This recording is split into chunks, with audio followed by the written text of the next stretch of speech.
Hello, everyone. It's been a while. This is 372 pages we'll never get back. I am Michael J. Nelson, along with Conor Listoka. Conor, good day, sir. Good day, sir. I said good day. I did too. So that we have both established that we wish the other one a good day. I had a friend who I once said did that. I said good day, sir, and he said, "Hey, that's mine. I came up with that." What? He honestly thought that he somehow had claim to that. I don't know. Were you quoting Gene Wilder, or was that is that beyond that? Were you just quoting a old timey guy? I was quoting a combination of Gene Wilder, and I believe that in Tootsie, Tootsie says that. So there's multiple sources that he could have derived that from. Yes, yeah. I'm not sure he was claiming that he originated it, but somehow he had ownership over it. There's been a bit that I've been workshopping in my head for 4 years now, probably, where a guy is at a urinal and he does the thing. I don't think a lot of women might realize this, but he does the thing where he spits into the urinal before he starts peeing. Oh, yes. And then the guy next to him leans over and he's like, I invented that. I was the first guy to do the spit into the urinal before you. Wow, yeah, trademark. Well, that's not primarily what we talk about on this podcast. This is started to edge I've been up making there. my push, yeah. This is the podcast where we talk about bad books. We've done so many of them, but we're now in the middle of Stephanie Meyer's blockbuster. Currently, I believe, still topping the charts. Let's see, yeah, but it had to have been. Let's see its Amazon sales rank. Okay, yeah, it is Midnight Sun. To get ahead of it. It is. Where is it? Number 1 on Amazon charts this week. Unbelievable. With right now, currently 16,455 ratings, and it appears. Geez, the out of those 16,500 ratings, 4.8 stars out of 5. What? Oh, come on. Do we have to dip back into the old gag of seeing what else these people like? We probably have to, because it is 90% 5 stars, 4% 6, and then 2 1 1. This has to be a bot or this is fake news. This is a Chinese hack, isn't it?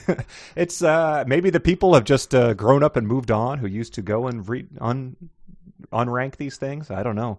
Doesn't bode well for Ready Player 2, though. So, holy cats. That is shocking to me, and I guess we'll discover why as we dig into this book. Eh? Yeah, maybe there's an amazing reverse twist where it unsucks in the end. Compared to the Mister, which has only 5,400 ratings, and its average is 4 out of 5, but it has 10% of those are 1-star reviews, and 8% are 2-star. So I'll put you on the spot. Mister or this? Mister. Yeah. Oh, yeah. Likewise. It moved along. The page count was in there, but it was like those. It was the way that a child's book would have, a lot of pages, and you'd brag about it in 3rd grade. Like, I read 200 pages of Beezus and Ramona. I'm like, but yeah, and it was, it had vacuum cleaners, it had Sonos placement, it had, hot action. It had the royal families. It was great. Yeah. Do we have all of our departments today? We do. Yeah, we're going to get to some of those emails that I've mentioned and we didn't have time for last time. We've got some dumbass sentences, and we have real or fanfic, which last week you did. Last episode you did a perfect on, and I think it's going to be a bit trickier this time. Thank you very much. No, I have full confidence going into it. Wow. So let's get into Chapter 10. Where we are right now is, let's see, they went to Port Cullis or whatever. And, yes, Port Angeles. Port of Call. Yeah, Port Lanny. Yes, Port Lanny, where Bella, who can barely walk, can barely stand up, if she walks across the room, she falls 9 times out of 10. Mm-hmm. She clearly has a condition. But she has gotten herself into trouble, and so Edward has whisked in, saved her without murdering the guys. Yes, against every instinct. Yeah, but yes. he brings her back, and they have. Does this sort of pick up as he's taking her home from this? Yes, this is just right after. So they left the restaurant, and now I think they're just in the car. Yeah, in the car, driving home at 180 miles an hour in his, I think in his Volvo. I don't think he has his nice car out yet, but we hear a lot about the nice car coming up. So this Volvo, though, is the jacked up, though, right? It's been turbocharged by, what's her name? Yes, Rosie. Rosalind. Yes. Okay. So yeah, it is capable of doing that. My association with Volvos is that in high school in the mid '90s, you would have it was known for its safety, but they were essentially like what the Pinewood Derby kit came looking like before you carved it up. It was just like the way that you draw a car as a kindergartner. You just do the front, you do a box on top, and then the box on the back. Yes, it was fully a box. I think that they were parodied actually as packing crates. Okay, they were so square. Yeah, before the Scion came out, it was the Volvo had that locked down. Right, but so they're just it's just idiotic questions in the car. But I'd like to start off with, and these are going to come hot and heavy, so I hope you're ready for this today. Oh boy, the Sonic challenge. Okay. So we get in one sentence, Bella was gnawing on her lip. The crease between her eyes was etched deep. And then just a sentence later, then she sighed, still chewing her lip. So okay. I want chewing your lip and a sigh at the same time. Okay, well, this is less open to interpretation than some of the other ones, but I'll do it. All right.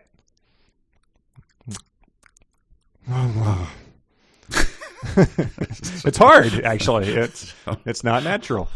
Chewing on your lip to begin with is difficult. That sounds like I need to start walking through the questions of are you having a stroke? Right, yes. Or have you turned into a marmot in the meantime? Yes. Wow. But the chewing on the lip, was that not? Speaking of the mister, that was one of her defining traits.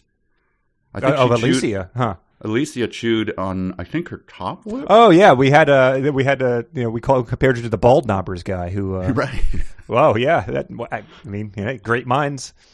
Exactly, and there's a lot of lip chewing in this, a lot of blushing and all of that. But well, I like this. Just two things initially stood out to me as they were driving along. Just to keep in mind, these are 16-year-olds, 17-year-olds. One of them obviously is 109, but the first analogy he used to describe to him why he can't read her thoughts, the only guess I have is that maybe your mind doesn't work the same way the rest of theirs do. Like your thoughts are on the AM frequency and I'm only getting FM. I realized as soon as the words were out that she would not like this analogy. But it's a decent chance that you may as well be talking about a zoetrope or something at this point in time. I guess in 2007 they might have been like the last group to really have the understand what those were, still be listening to the radio. Oh, so you're saying I'm amplitude modulation and you're frequency modulation? Oh, well, right. I am deeply insulted, sir. But then again, soon after that, she is processing what the hell he means by this. And she looked down, struggling with some internal dilemma. Suddenly, she stiffened and her eyes flew wide open. Fear flashed across her face for the first time. Holy crow! She gasped. So, maybe she is from the era of Marconi inventing the radio, actually. She's older than him, clearly. Holy crow. Wow. Yes. So that's a 16-year-old girl in 2006 saying that. Wow.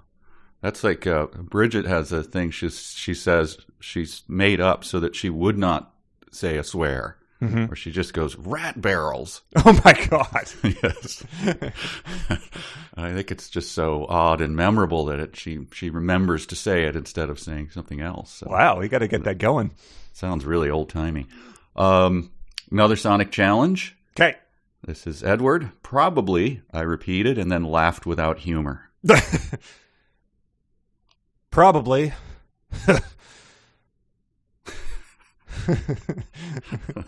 He's doing a lot of things with either without humor, with dark humor. So yeah, we got to parse these distinctions. Let me say probably, then laugh with dark humor. Yeah, say it, do it, and then laugh with dark humor. Probably.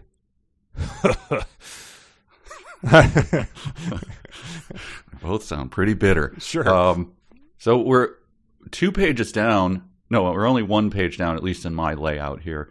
And she is blushed twice. So I won't keep harping on that, but that is 2 blushes in a page. Okay. Blushing while gnawing on her lip and creasing her forehead in some sort of way. So I don't know how she gets the blood cleared from pooling on her cheeks so quickly, but she's able to blush twice within a very short period of time. Okay. So they talk more about like what Jacob Black revealed to her at the beach. And so we all know that Jacob is going to be playing a major role in this, but this is sort of the first we get into him. He says that Jacob had sort of revealed to her that his ancestor Ephraim Black had struck a treaty with the vampires a long time ago. And Edward says something like, I hadn't expected that Jacob would be talking about us. The local gossip about us had never strayed into anything too bizarre or too precise. And I'll just redirect your attention to last week where Mike Newton was thinking, I bet that their father practices plastic surgery on his children. As just a one-off thought he had. So that's the level of nothing too bizarre being talked about by the locals. Yeah, I don't. I mean, isn't there's talk about their incestual relationship? Yeah, right? that too. Yep. So nothing too bizarre. I guess if you literally are a vampire, other things are not going to seem as bizarre if they're not on the verge of approaching that. Yes. Here's another question. I'm going back to Digital Fortress and the description of, what was her name? Susan Fletcher? Fletcher. Oh. Here's a description that's almost Fletcher-esque. I could just imagine, considering the attraction she seemed to hold for all things male, totally unconscious on her part, how overwhelming she would be when she tried to be attractive. I was suddenly full of pity for the unsuspecting boy she'd unleashed such a potent force on. God. What does she look like? He's constantly talking about she's like just a little drab sack of flesh, right? Swimming around in a big ugly sweater, looking like translucent skin, and So, but now all of a sudden she is, her face has launched 1,000 ships, and guys are just like falling over in the street, and she's turning down Leonardo DiCaprio and stuff. Like he's It boggles the mind, especially because you just have it's impossible not to imagine her as, Kristen Stewart, just who's, fine, but like, it's not like it's you're not trying to, you weren't going for like a Super Bowl ad for GoDaddy or something. Right. And, once again, Edward's seen a lot of talent, Right. Yes. So. Yeah, he existed through the Mamie Eisenhower era. I mean, he was there for... Think of how many flappers he got to gaze on. That keeps coming. Her hold on these men, despite the fact that she's a bit of a klutz. Right. Sonic challenge. Okay. I told you they're coming hot and fast here. She didn't respond for a moment. I heard her breathing change. It hitched in strange ways that did not sound like fear. Okay.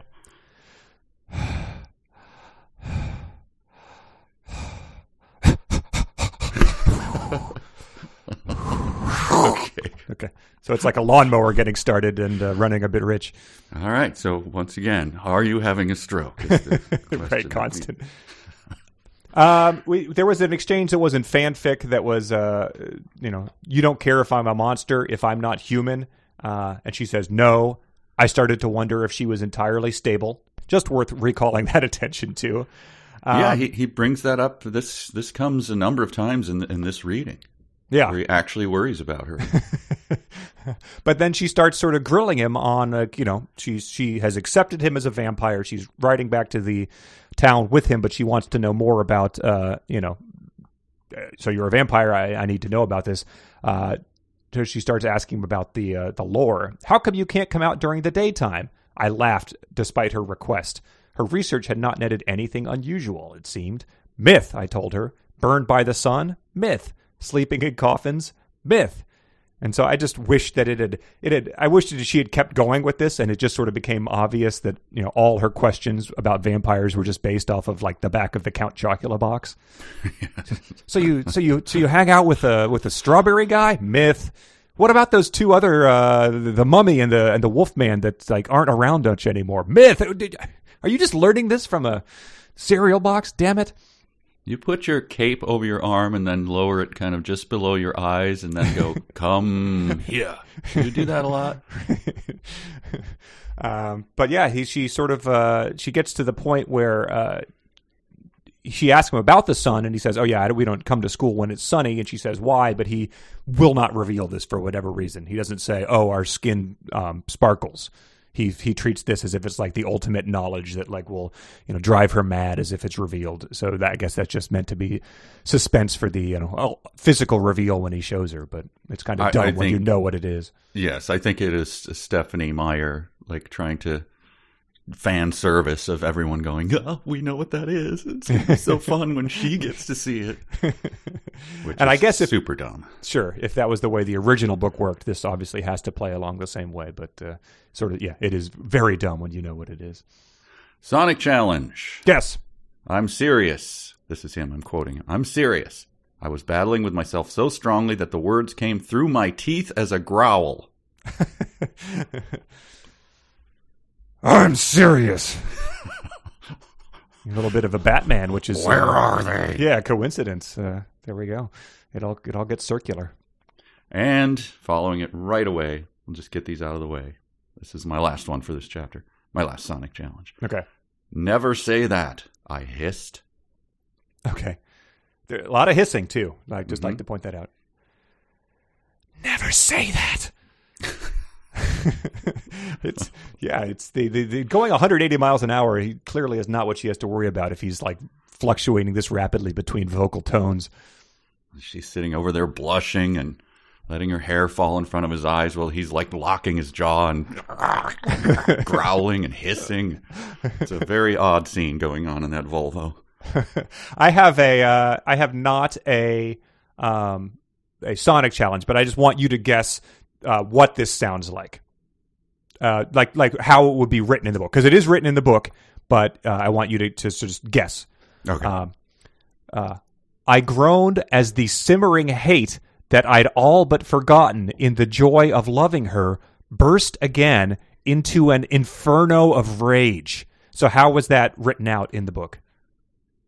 You mean it's written out as it's written out as a quote, yes. So like if you were vocalizing that in like a comic book, like POW or whatever. I'll read it again. I groaned as the simmering hate that I'd all but forgotten in the joy of loving her burst again into an inferno of rage. I mean, I guess I'd do ARGGGGGHHHHHRRRRR. Yeah, that sounds like simmering hate bursting into an inferno of rage. But it's AH. That's the sound of simmering hate bursting again into an inferno of rage. Sounds like a polite British man trying to get your attention on the train or something. We also get an update. I was really grateful for this. It says he's worried just to have her unprotected even for a few moments. Peter and Charlotte were well on their way by now, long past Seattle, no doubt. But there were always others. So we've got our Peter and Charlotte update for this week. Yeah, thank you. They were riveting characters, mostly described off screen. Yes, and then when they met, it was pretty much just like, "Good to see you, Edward." Thank you, Peter. Nice to see you as well, Charlotte. Yeah. Yes. Goodbye. Yeah, we better get on the road now. Charlotte doesn't look up from her phone. Take some sandwiches. No, we'll be fine. Yeah, Peter and Charlotte were great. So we get back to I don't know how he knows this. I can't remember, but this is our Lanny crowd. Okay. So this is what they did after their failed assault on a 16-year-old girl. Okay, yeah. Which took place again at like 7:15 or so in the evening. Right. Oh, right. He goes and gets Carlisle. He's like, they go on a mission to get these guys. He can't abide having them out there. Right, because then he thinks of the waitress and like that they're in danger. Let me read the whole quote. He just says, "I have a dilemma, Carlisle. You see, I very much want to kill him." The words started to flow fast and passionate, so much. But I know that would be wrong because it would be vengeance, not justice. All anger, no impartiality. Still, it can't be right to leave a serial rapist and murderer wandering Port Angeles. So it's good. You got to hear both sides here. I'm glad he does have that sense of morality that it is wrong to leave that guy wandering around unpunished. And then it's just great that Carlisle drops his, I assume he's, just about to put the tail fin on the model that he's building, with his half glasses on. It's like, oh, you need me to go to Port Angeles and drug a serial rapist and leave him in okay, hang on. Well, doesn't he go to his office? Isn't he like, couldn't there in theory be Tyler Crowley coming in with whiplash again that he'd need to treat? Oh, did he do it in the office? I guess I don't have that in my notes. Yeah. But anyway, so they find him. Here we go. I did not linger in Port Angeles. I took Carlisle to the dive bar where the twisted thing named Lanny was drowning his disappointment with his friends, two of whom had already passed out. Is that what you do? Yeah, I guess it's sort of like failing to assault and possibly, sexually assault and then possibly murder a 16-year-old? Sure. You're just like, God. Well, that sucked. That didn't work out. Like, I'm getting so hammered. Yeah, maybe losing the softball city championship might trigger that sort of thing on a really, really bad final play or something.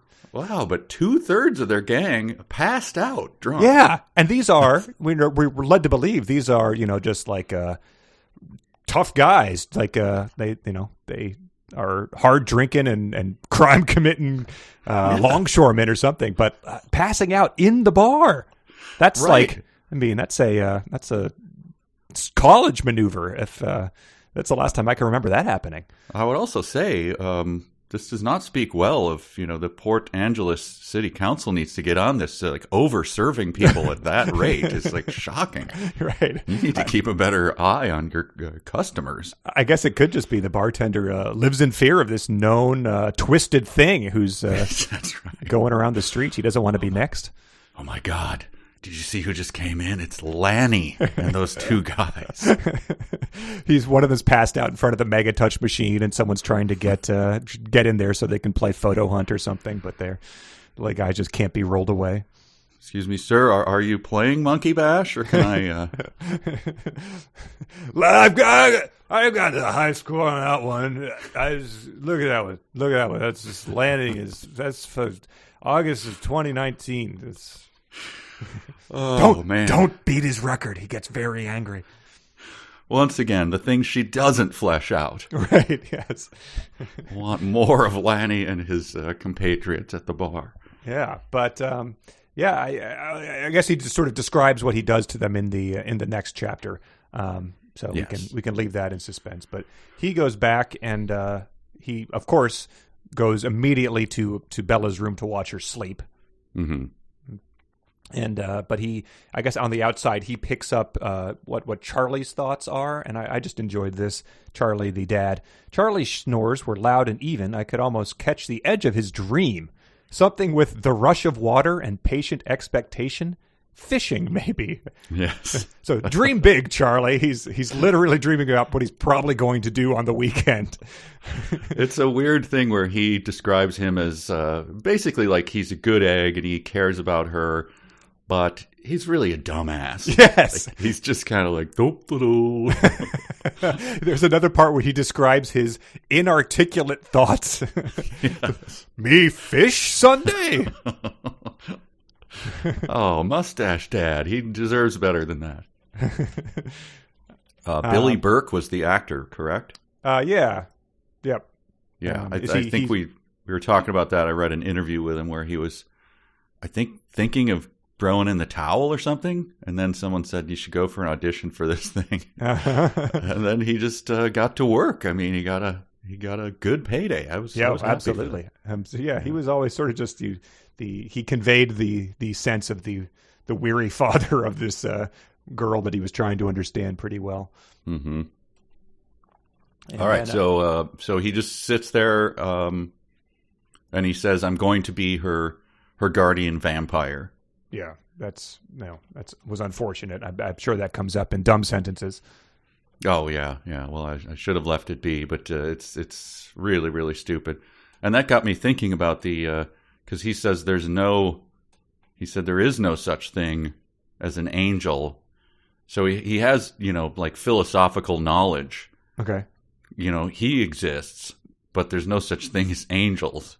I just thought it was funny. Like, parse this all out. Keep going on this. How does the world work? Yeah, right. Like, who created matter? Like, come on, keep it going. But yeah, what does your existence imply for everything else, I guess? Right, yeah. But where do these people you're killing go? Like, where do they... Exactly. But he didn't. He doesn't muse beyond that. He just assures us there's no such thing as angels, and that's all he's got. I mean, he has. I guess he's seen more than anyone would have. He's seen the all the wars, and he's watched the advent of technology creep in. So he has all these sleepless nights to ponder this sort of thing. But it's true. But I would say he's not as old as like that French lady. So. She's a little wiser than him, right? Wasn't she 115 or something? Which French lady? It's famously the oldest woman in the world. Got it. I don't know if she's still alive, but she was. There was a big story about her recently that she may have faked it. Some people believe she's actually the daughter of the person she claims to be. Wow. But she makes this little French village she lives in very famous, and people are constantly interviewing her. Or at least were as of like last year. So that would be amazing. I would tip my hat to that con. I think more than I would to surviving 114 years. Yes, and there's because her records are in some monastery, and someone's like, she just went in there and faked it. It's like, what a weird thing to do. Well, imagine sizing up the point where you're like, all right, I think I look old enough to pass for my mom now. Like I look careworn enough I've been out in the sun. Yeah, and then also doing that way back, knowing like this is gonna be great 80 years from now. Right.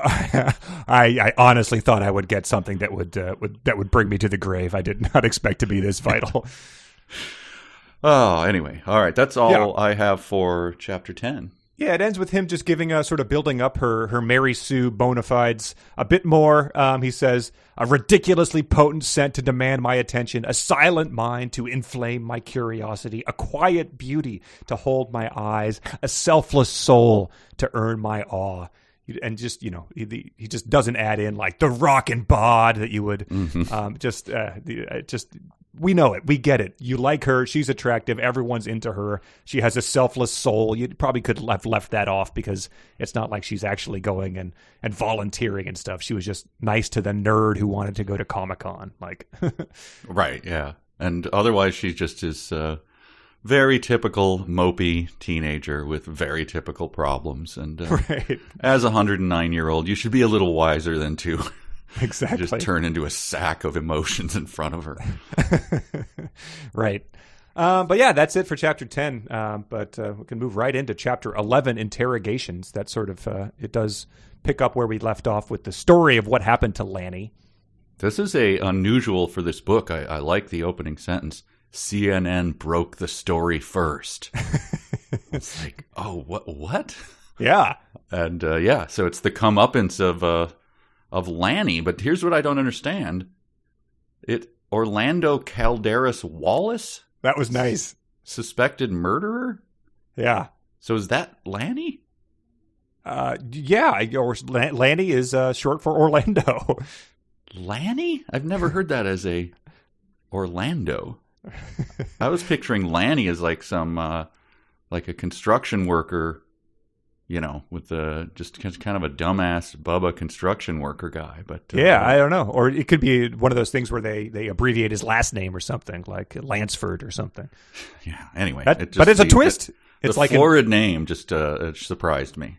Yeah, it's like in The Big Lebowski where they spend the whole movie referring to Steve Buscemi's character as Donnie, and then after he dies, it's revealed that his name is like Theodore Donald Grabowski or something like that. Just like it's the small details that you sort of enjoy. I don't know. I like that here.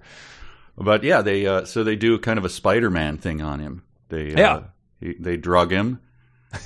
Carlisle takes his little who's the Burt Lancaster in Field of Dreams? So what's the Moonlight Graham? He takes his little Moonlight Graham bag, makes up a little cocktail, and puts it into Orlando's thigh and dumps him by the police station with like a note on him. This serial rapist's choking to death. But yeah, and it turns out he has multiple outstanding warrants, and so they're going to deal with him once they realize that. And Edward catches himself hoping he would be extradited to Texas, where the death penalty was so popular. So that's in between his deep love and affection and watching a girl sleep, he's swearing blood vengeance on this guy who he wants to die. Yes, and remember, he had fantasies while he's driving at 150 miles an hour in his Volvo of like tearing them apart like fresh bread. Like he had to stuff that down with every ounce of will that he had, right? Mm-hmm. Yep, suppressing the bile of vengeance himself. Yeah, like the venom was like, he's gagging on his own venom about wanting to just rip these guys apart. No, he was going to torture them. That's right.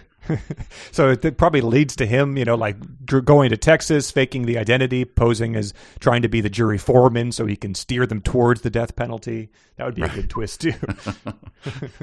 Puts on a different identity, makes himself very presentable. Yes. Damn it, Austin, we need a change of venue. This is way too against the death penalty in this location. Hang on, I'm got to do a different persona and got to get my law degree quickly here. But yeah, go ahead. No, where do we go from there? So then he picks her up to go to school. He picks her up to go to, yes. Yeah, that's right. And the picking up of Bella becomes like a major part of the God.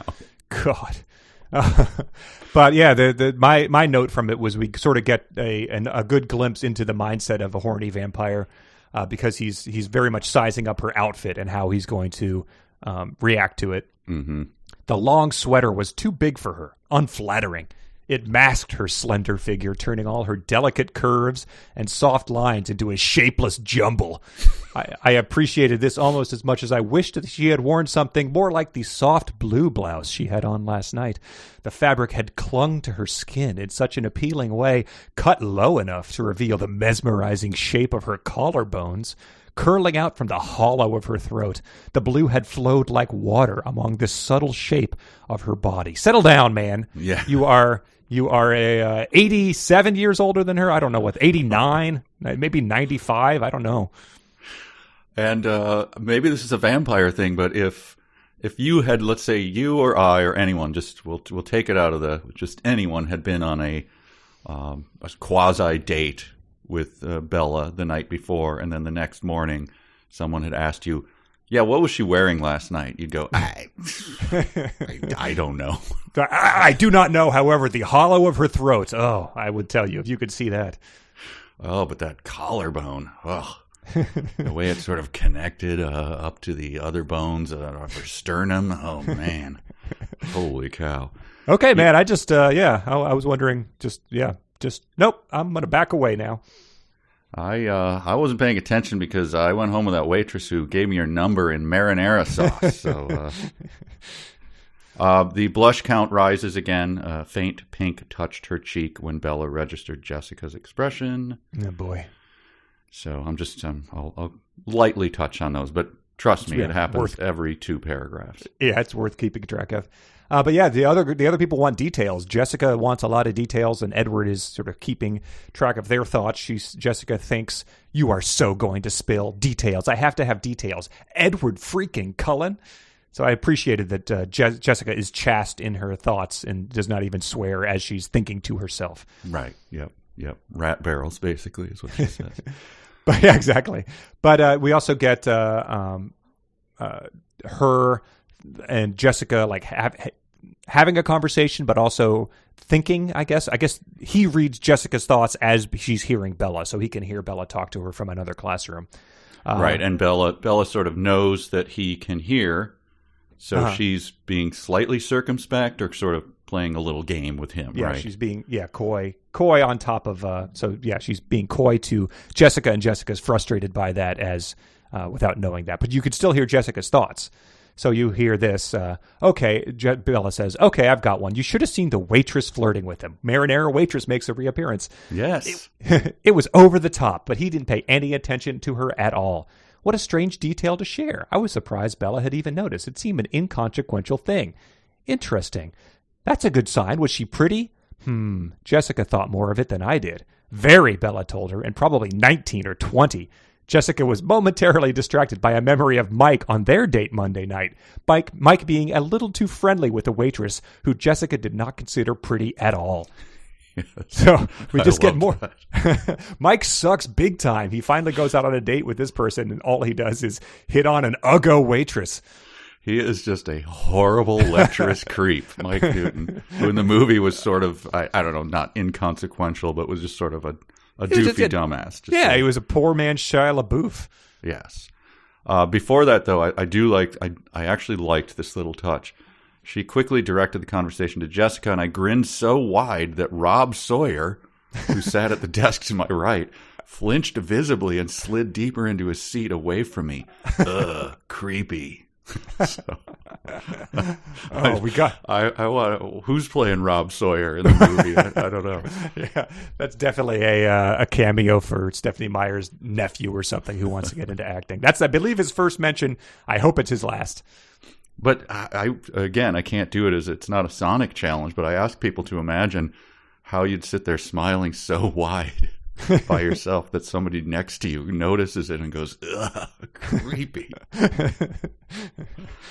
I guess he's a creepy dude at times. Yeah, I mean, if he's not putting off the alluring air that made the waitress and everybody, when he was around Bella, he was able to suppress his vampire creepiness. And so now I guess he's not giving that off to Rob Sawyer.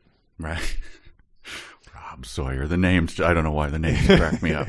The full names, it's funny. Yeah, it is. But so we get more of the girls fawning over him. We get just his Mary Sue-ness here.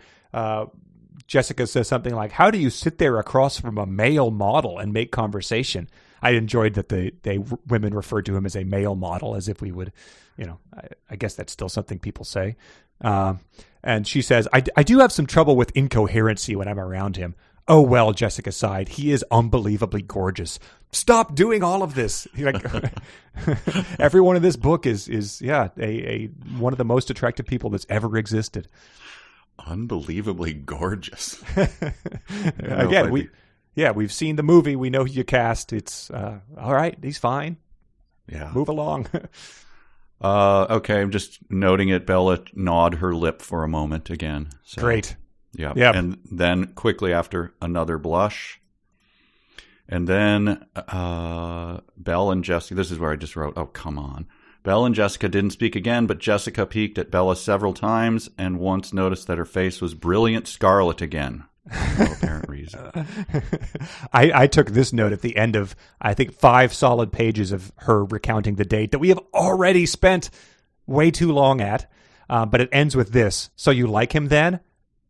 Edward, I was rigid again. Bella didn't look at Jessica. Yes. I mean, do you really like him? Yes.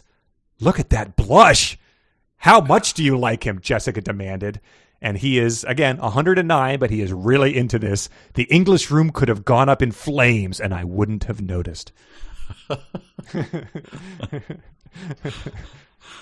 Oh, man, the blushing. I think I missed that one, because then a couple sentences later, her skin was pink across her cheekbones. Good God.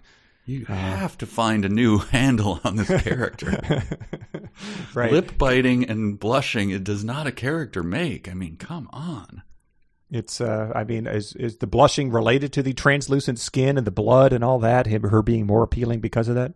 Well, I think if this were a different type of show, we'd have a doctor on and we'd say, we have a patient for you to diagnose. Right. Here's her conditions. Her skin is very translucent. She seems constantly nervous, and her skin flushes very, very, very often. Yeah. She falls down a lot. What's your diagnosis? Get her tested. This sounds very dangerous and abnormal. She might have some sort of brain tumor, I think. Yes.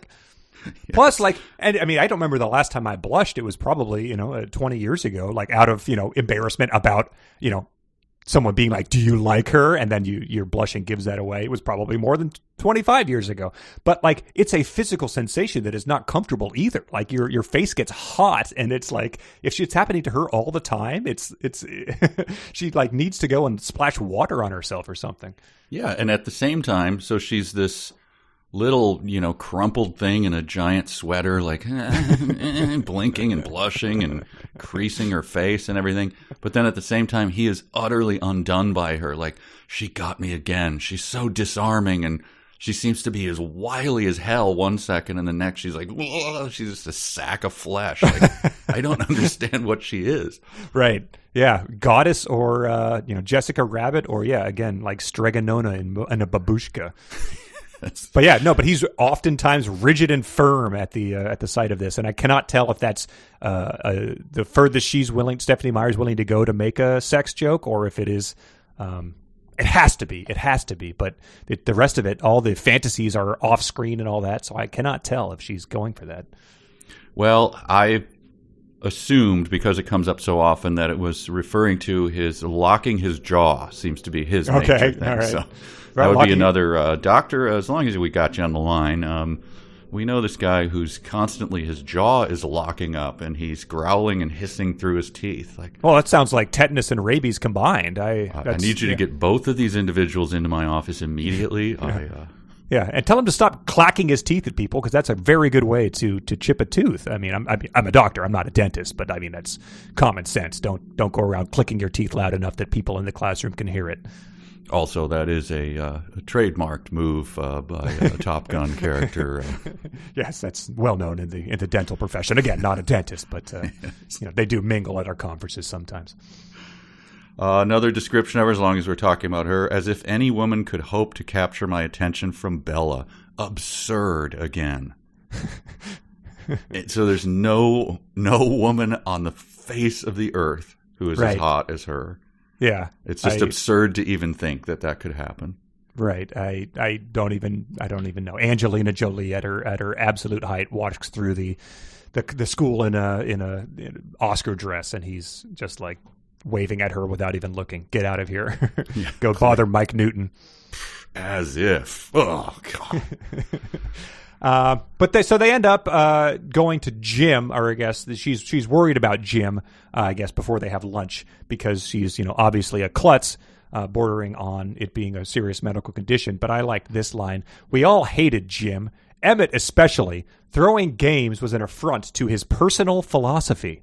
And they do not drill down more about it, but I really wish we had just a paragraph about Emmett's personal philosophy. I know, because he seems to be just an amiable dumbass, but if he's established one. I thought that like one line from it might just be "Bears are bad news," right? Avoid them. But that's when we're introduced to, again, the characters she does not give us. Are it's just so painful. Coach Clapp.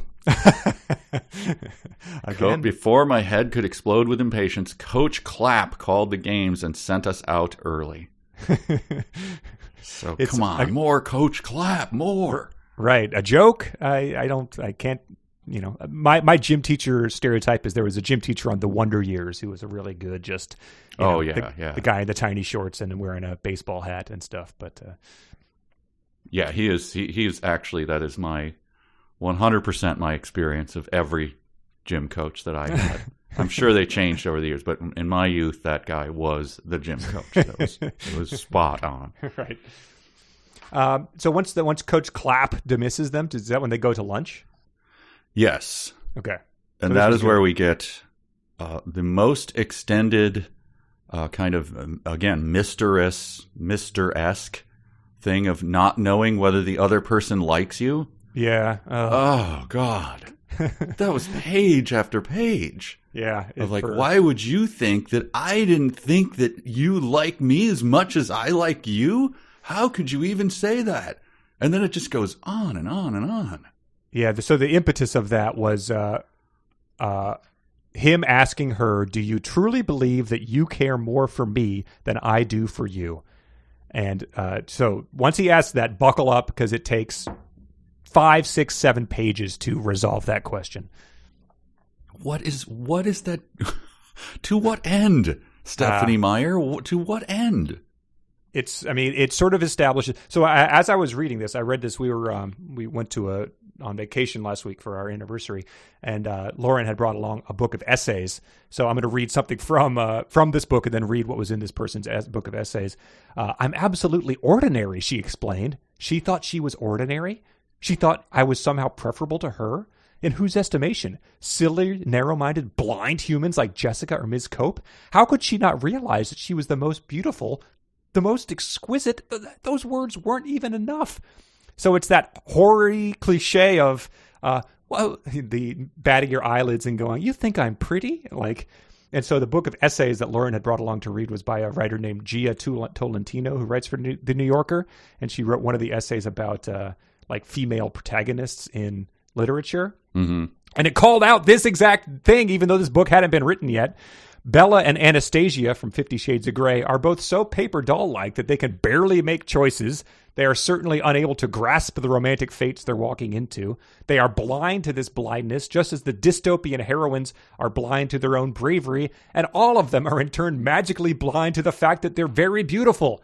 To the male characters in these books who fall in love with Katniss and Anastasia and Bella, as with the pop singers who praise girls for not knowing they're pretty, these blinders form a crucial part of their appeal. Wow. Yeah. Interesting.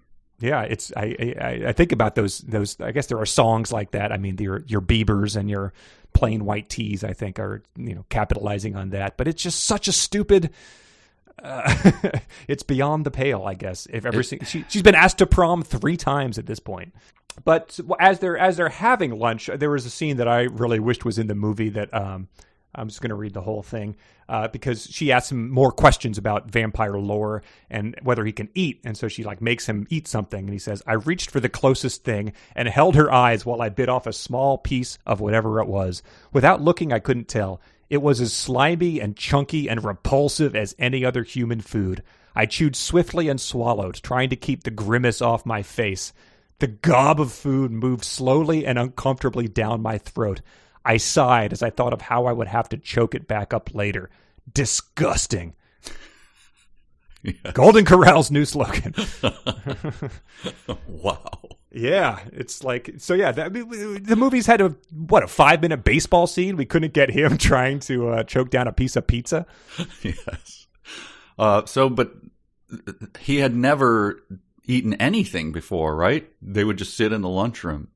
Yeah, he would just, I'm a breatharian or something is his sort of lie about that. Yeah.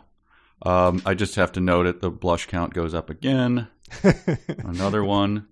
She flushed and changed the subject just to get it on the nose there. Also, Great. He is also doing a lot of laughing humorlessly, which he did again. You don't see very clearly, I told her, I'll admit, you're dead on about the bad things. I laughed humorlessly.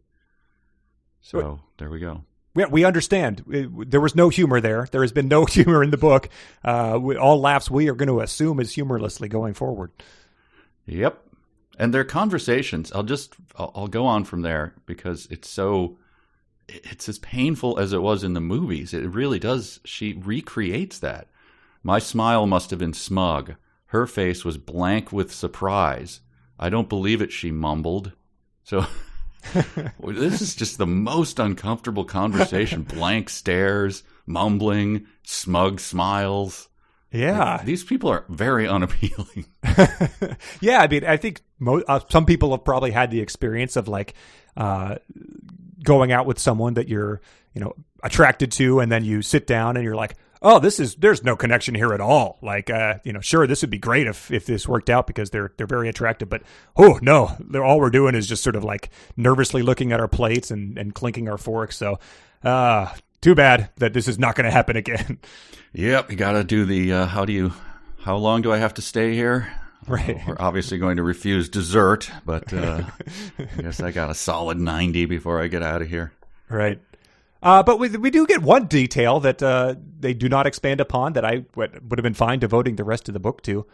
Bella's expression was shocked, impressed. I wanted to roll my eyes. Of course, we would have perfected such deceptions. If someone dared you to eat dirt, you couldn't you? Her nose wrinkled and she smiled. I did once, on a dare. It wasn't so bad. unaddressed. Yeah. Someone dared Bella at between 15 and 5 to eat dirt, and she did, but it wasn't that bad. Yeah. I'm furious. I went looking on the dark web. There was nothing there, but I definitely thought about it because that needed to be fleshed out. Oh, I hope that if there is anything in the dark web, please put Coach Clapp and who's the guy who said "ugh" creepy and rolled down in his seat, Ryan Roy or something. Yeah. Please put those people in there. Get a little more Emmett. Flesh this thing out. Right. Emmett's personal philosophy. Yeah. Dirt eating. Dirt eating. Yes. And then finally, so she learns about he's just kind of spilling everything here. And this is obviously tedious because we know all of this. So it's like an interview in a job interview that is clearly not going to happen. He's just like, so how does this work? What do you do then? Okay. And how do you eat? All right. Interesting. But then she stuffs an environmental message in her little teen monster book. Okay. Because he says, of course, we have to be careful not to impact the environment with injudicious hunting. I told her, my voice detached and clinical. I guess that's a sonic challenge. Let me see if I can do it. Okay. Of course, we have to be careful not to impact the environment with injudicious hunting. Was that detached and clinical? That was very detached and clinical. And we try to focus on areas with an overpopulation of predators ranging as far away as we need. So again, like, are they consulting with the DNR? And, right. We feel like this area might have an abundance of predators. We have noticed the prairie chickens are down by 15%. So yes, you can you can cull some some coyotes from this area. Right. Yeah. We got one of those guys that'll take you up in a helicopter to shoot wolves from if you want. But no, we're fine. We're fine. But yes, because this conversation was happening because Charlie said it was not a good place to hunt because of bears, and he says, "Oh no, it's fine." And Bella pulled her expression together. Bears are not in season, she said severely, narrowing her eyes. So she's read up on Oregon's hunting seasons, and feels very strongly about it as well. Yes, she says it severely. And then they cap off that conversation by saying, if you've ever seen a bear attack on television, you should be able to visualize Emmett hunting. So yeah, what's your favorite bear attack you've seen on television? I've got like a list of my top 24 of that common thing we've all seen. I just watched, because you sent me that thing about Coyote Peterson. His first...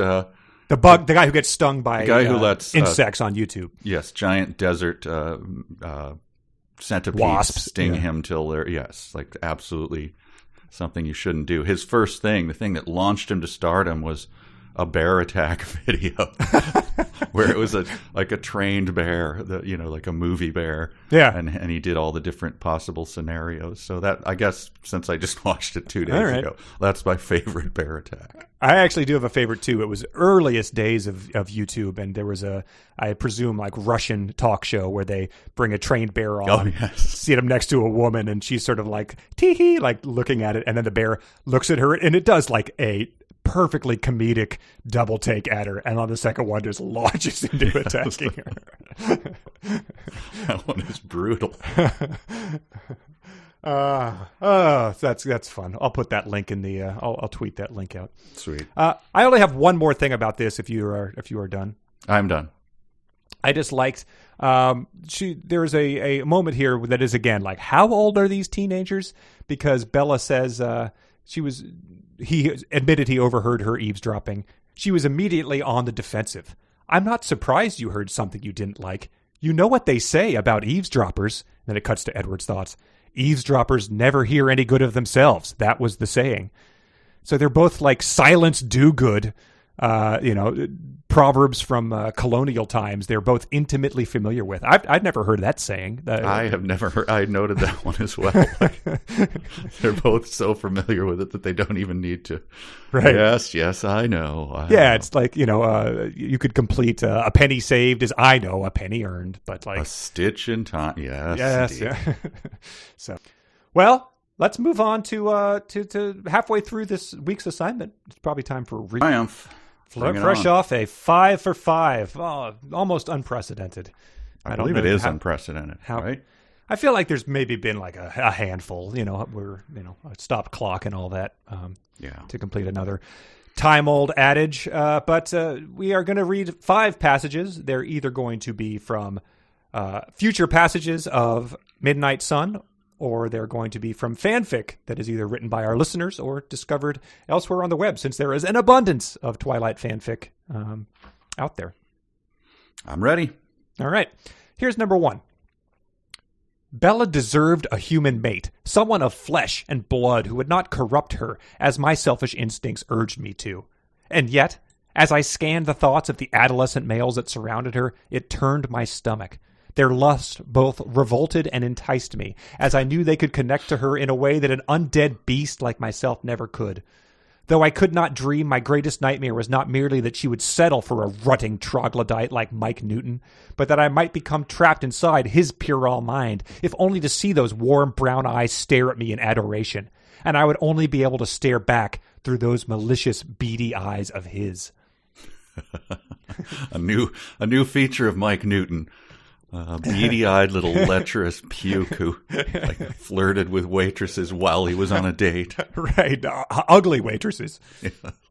Yeah. I feel like there are passages similar to this, and so I'm not to say that she does not repeat herself. She certainly does, but I'm going to say fanfic just on the odds that there was something else that inspired this, and that's what this person is doing. Okay, so fanfic. Okay, number 2. One day, when they were young adolescents, younger than Bella was now, perhaps prompted by a teenage rom-com on TV, though Alice had told me the consumption of media would change quite a bit in the next decade. She was waiting for certain companies to form so she could invest in them. One of the children would ask Bella what her high school prom was like. Bella would smile and say, "I wasn't really into dances. I didn't go to prom." And the children would be dissatisfied. Their mother never had any good stories about her teenage years. Hadn't she ever done anything interesting? Bella would have no funny, lighthearted stories, just a dearth of normal experiences, just secrecy and danger and tales so fantastical she might one day wonder whether they had ever been more than her imagination. Or Bella could laugh when her child asked, and her eyes would suddenly seem far away. "It was crazy," she would say. "I didn't really want to go. You know I'm no dancer. But my lunatic best friend kidnapped me for a makeover, and my boyfriend took me over my protests. It wasn't so bad in the end. I'm glad I went.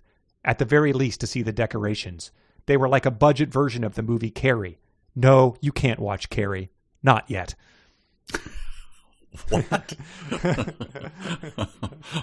That is a weird speculation on... now the question is it... are they trying to... Is it a hook? Speaking of our fishing the other day. Yeah. We just did a fishing with riff tracks thing. Sorry, I'm musing here. I'm going to say...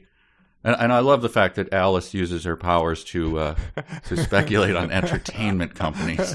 Getting that Netflix stock early. But I'm going to have to say fanfic. Okay. Number 3. "I've already expended a great deal of personal effort at this point to keep you alive," I reminded her in a playful tone. "I'm not about to let you behind the wheel of a vehicle when you can't even walk straight. Besides, friends don't let friends drive drunk," I concluded, quoting the ad council slogan. It was a dated reference for her. She'd been only 3 when the campaign was launched. "Drunk?" she protested. I grinned a crooked smile at her. "You're intoxicated by my very presence." Oh, boy. This the dumb specificity. I don't know. All right, I'll say that's real. Wow. The ad council. That is pretty dumb, but... All right, number 4. "How strange and wonderful to hear a heartbeat in the house. Esme overflowed with so much warmth it made me jealous. I wondered again how so much love could come from a stone heart. Just like at school, Bella drew everything to her. I looked away and tried to block them out. I should be paying extra attention. I'd brought a meal into the house after all, and at dinner time. I hadn't expected my thoughts to be distracted like this. I was suffering from sharing my family and sharing Bella. This was a mistake, even though I had to make sure the right vision became the real one. And this was part of that. A variety of human food was out on the countertop. The family pretending to be something better and real. They should have listened to me and just acted normal. Bella should have known what we are and properly fear that. She's already eaten, I said, making Bella glance sharply at me. Of course she got angry at that, rather than at something reasonable, like the vampires trying to make her feel she's one of them. Oh, that's a little drier. Is it possible for me to change an answer? I think so. I mean, these have no bearing on each other. They exist in a vacuum. All right, I'm going to say that this one is real and the previous one is fanfic. Okay. So the ad council one is fanfic? Yes. Okay. I'm just playing the odds here. Okay, I think it's good to go, because you never know how I'm arranging these either. Yes, I know. Number 5, final one. I locked my gaze with hers, keeping watch for any sign of fear or regret or revulsion, and leaned forward. If she didn't want this, it would stop. It would be torture, but I would manage it for her sake. What I saw in her eyes was more startling to me than I anticipated.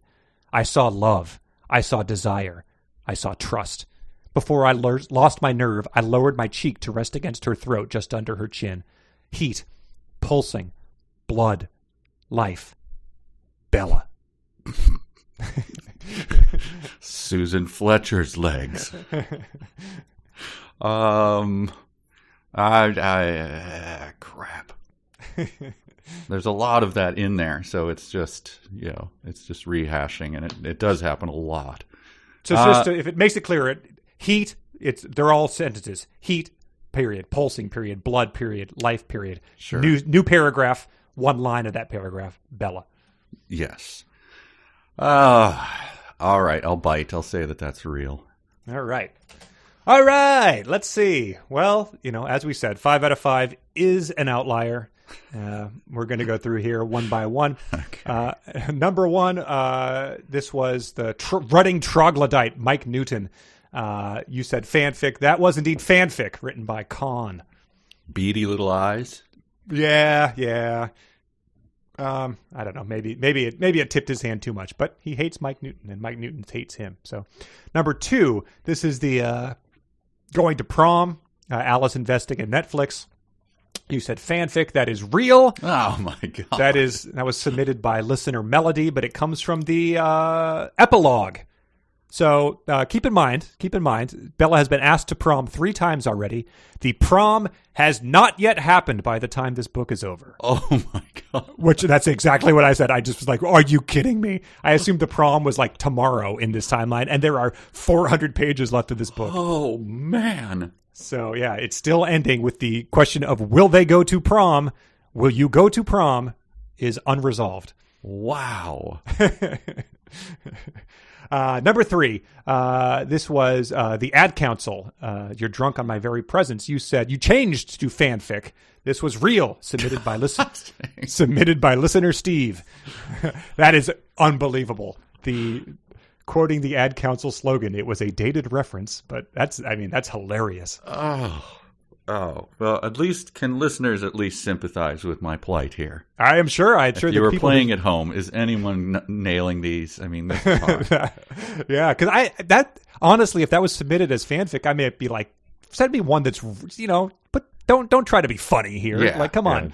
Come on. But anyway, number 4, you said this was variety of human food. She's already eaten. He brings her home for lunch or whatever. You said real. This was fanfic written by Marie. Very bad week for me. Yeah. And then the final one, this was heat, pulsing, blood, life, Bella. You said real. That was fanfic written by Josh. So I believe you just got one correct this week, the first one. Wow. All right. So, yep. Darts at a chalkboard. Darts at a dartboard. Yeah, return to the mean, right? So you do one good, you're going to get destroyed the next week. It's all going to even out. You can't beat the house. Yeah, it's been a couple, so people have dialed in their calibration as well for what's going to hopefully fool you. True. All right, 12. Complications. Complications, yeah. This one starts with a bang because it's movie day in school. And oh, yes. I was very excited by this. Mr. Banner entered, pulling an ancient TV and VCR. And I think of a certain era, you can even picture the cart he's pulling it in on and the sticker that's on that cart warning that it might tip over. Sure. I certainly can. He was skipping through a section he wasn't particularly interested in, genetic disorders, by showing a movie for the next 3 days. And what are they watching? Lorenzo's Oil was not a cheerful piece, but that didn't stop the excitement in the room. No notes, no testable material. The humans exulted. So kids love two parents search for a cure for their child's ALD. Starring? Nick Nolte. Nick Nolte. I had to look it up. I knew the name, but I didn't know anything about it. But that's, he was back when he was getting cast in heartfelt tearjerkers. Imagine that now. Yeah, unbelievable. And I like the fact, again, throwing in the humans exalted. Like, okay, yes, we get it. Right. Yeah. But yeah, I mean, I remember the senior year science class, like, this is done. We're going to watch Dante's Peak or, it's got a volcano. We were studying geography, rocks or whatever. Like, this is, we all know what we're doing here, but they're still excited about Lorenzo's Oil. What was that movie with Harrison Ford and Brendan Fraser? Oh. Nick Nolte doing that Brendan Fraser line, like, we're gonna get you better, champ. Yes. The doctor said we're gonna get you some new medicine. There's a very strange line reading in that movie. I know this is extremely specific, but I don't think it made a big impact. But then Harrison Ford sort of was Nick Nolteing with the "I already work around the clock." That's right. That line, yeah. We're going to need to work around the clock together. Wow, yeah, but unbelievable that the classroom explodes with exultation over Lorenzo's Oil, which, again, feels like it's a one of those insane asides on Family Guy or something like. Right. Hey, we're all going to get together and go to, why do you have a copy of Lorenzo's Oil? Anyway. Yeah. Oh, Nick Nolte. Again, they don't drill down. I think that's just it. They just they watch it. They don't describe it or anything. Yeah, it just gives them an opportunity. Like, the lights are down, so they're trying to sit next to each other, and they both want to touch each other, and we get that for pages. Yes. Oh, man. The sitting there horny in the dark is unbelievable. It just goes on forever. Yeah, it builds to him sort of like tracing her cheek with a finger before she goes to gym, and like going home with that feeling to do whatever with. And we get this is a nice mashup here of this was for the blush count, but it also gets a little Newton in there too. I caught Mike Newton's thoughts; they were the loudest. While he watched Bella walk past him in oblivion, her eyes unfocused and her cheeks red. Again, so, get this girl into a doctor. Yeah, it's that's just walking through the hallway too. I guess maybe after she leaves him, but the blushing can't be good and it can't be comfortable. No. So my next thing is just about the whole. There's a big shtick of getting a Ben guy to ask out the other girl. My God, yeah, we get to Vampire Cyrano here. Oh, but it's so painful, sitcom bad, awful. Yeah, so Angela, I think, helped him out by like saying, "Oh, Bella, you should go to dinner with him or something." He wants to reward her by getting the guy she's in love with to ask her to the dance or something. Yes. Or to prom. Which they kind of, he says it like now I'm going to put my plan in motion earlier. And you're like, what could this possibly, this is so stupid. But he makes her appealing. He makes her save the cat by saying, like, she seemed really nice and she helped people out. And she was looking forward to going to the beach with her little brother this weekend or something. Like, okay. Yeah. This is like the Hallmark movie version of how you set up a character. Right. And so he wants to do something nice for her. So he has Emmett do the fake.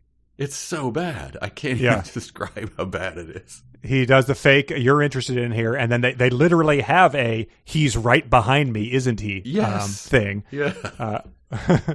Which, like, they sort of set that up, and Edward just sort of turns and glares at him, and they've, like, never spoken and do not speak, but then it somehow still all works out.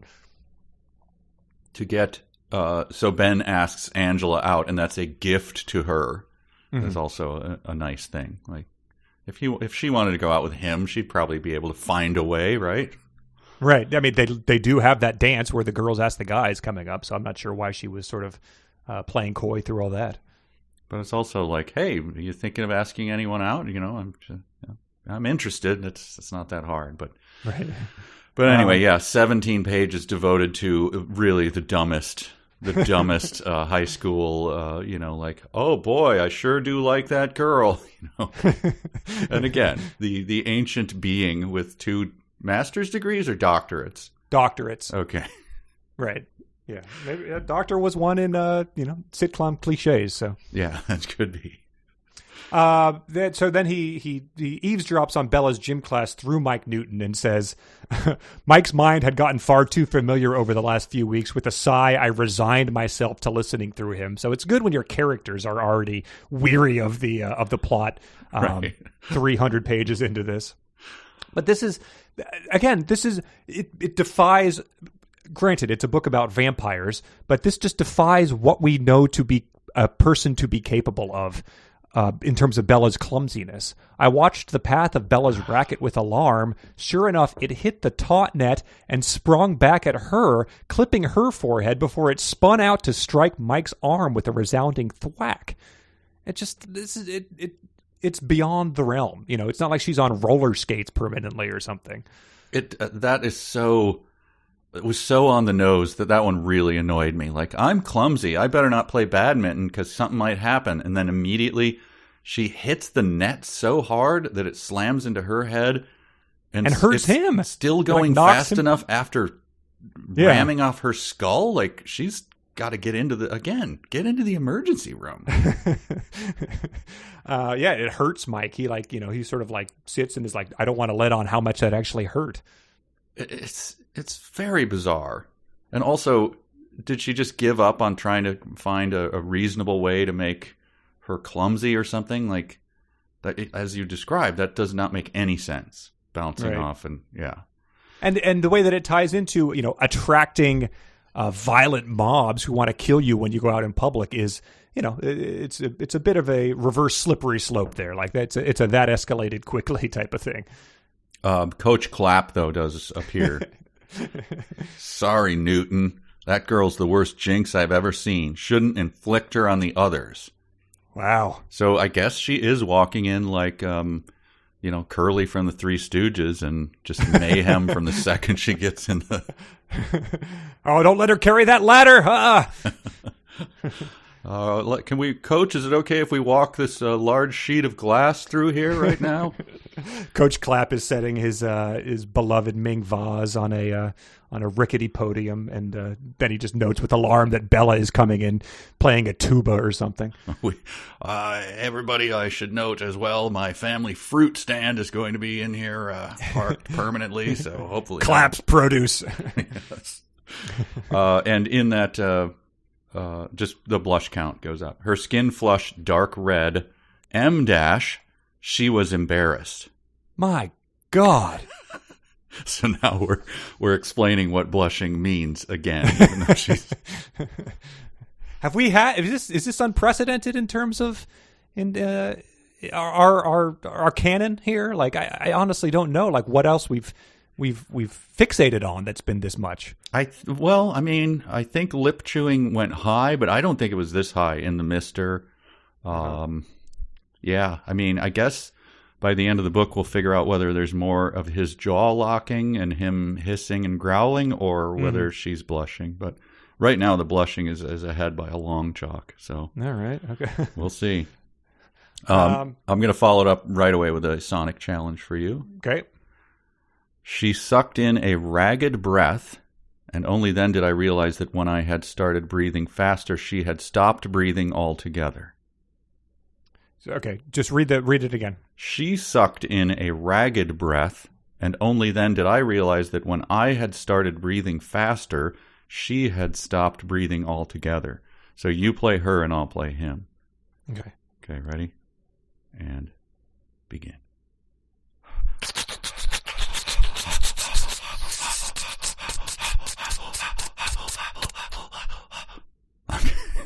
God. So a outboard motor starting and the CPR being given. Oh, who's the sound Michael guy? Winslow. Michael Winslow. Yeah, oh yeah. We're send us a bill, man. We're sorry to take your work. He made an appearance on one of my favorite shows, Holy Moly, the mini golf reality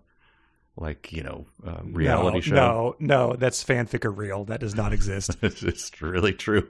No. And there's a hole called the Distractor, and there's something behind a wall, and it spins around, and it was Michael Winslow doing it.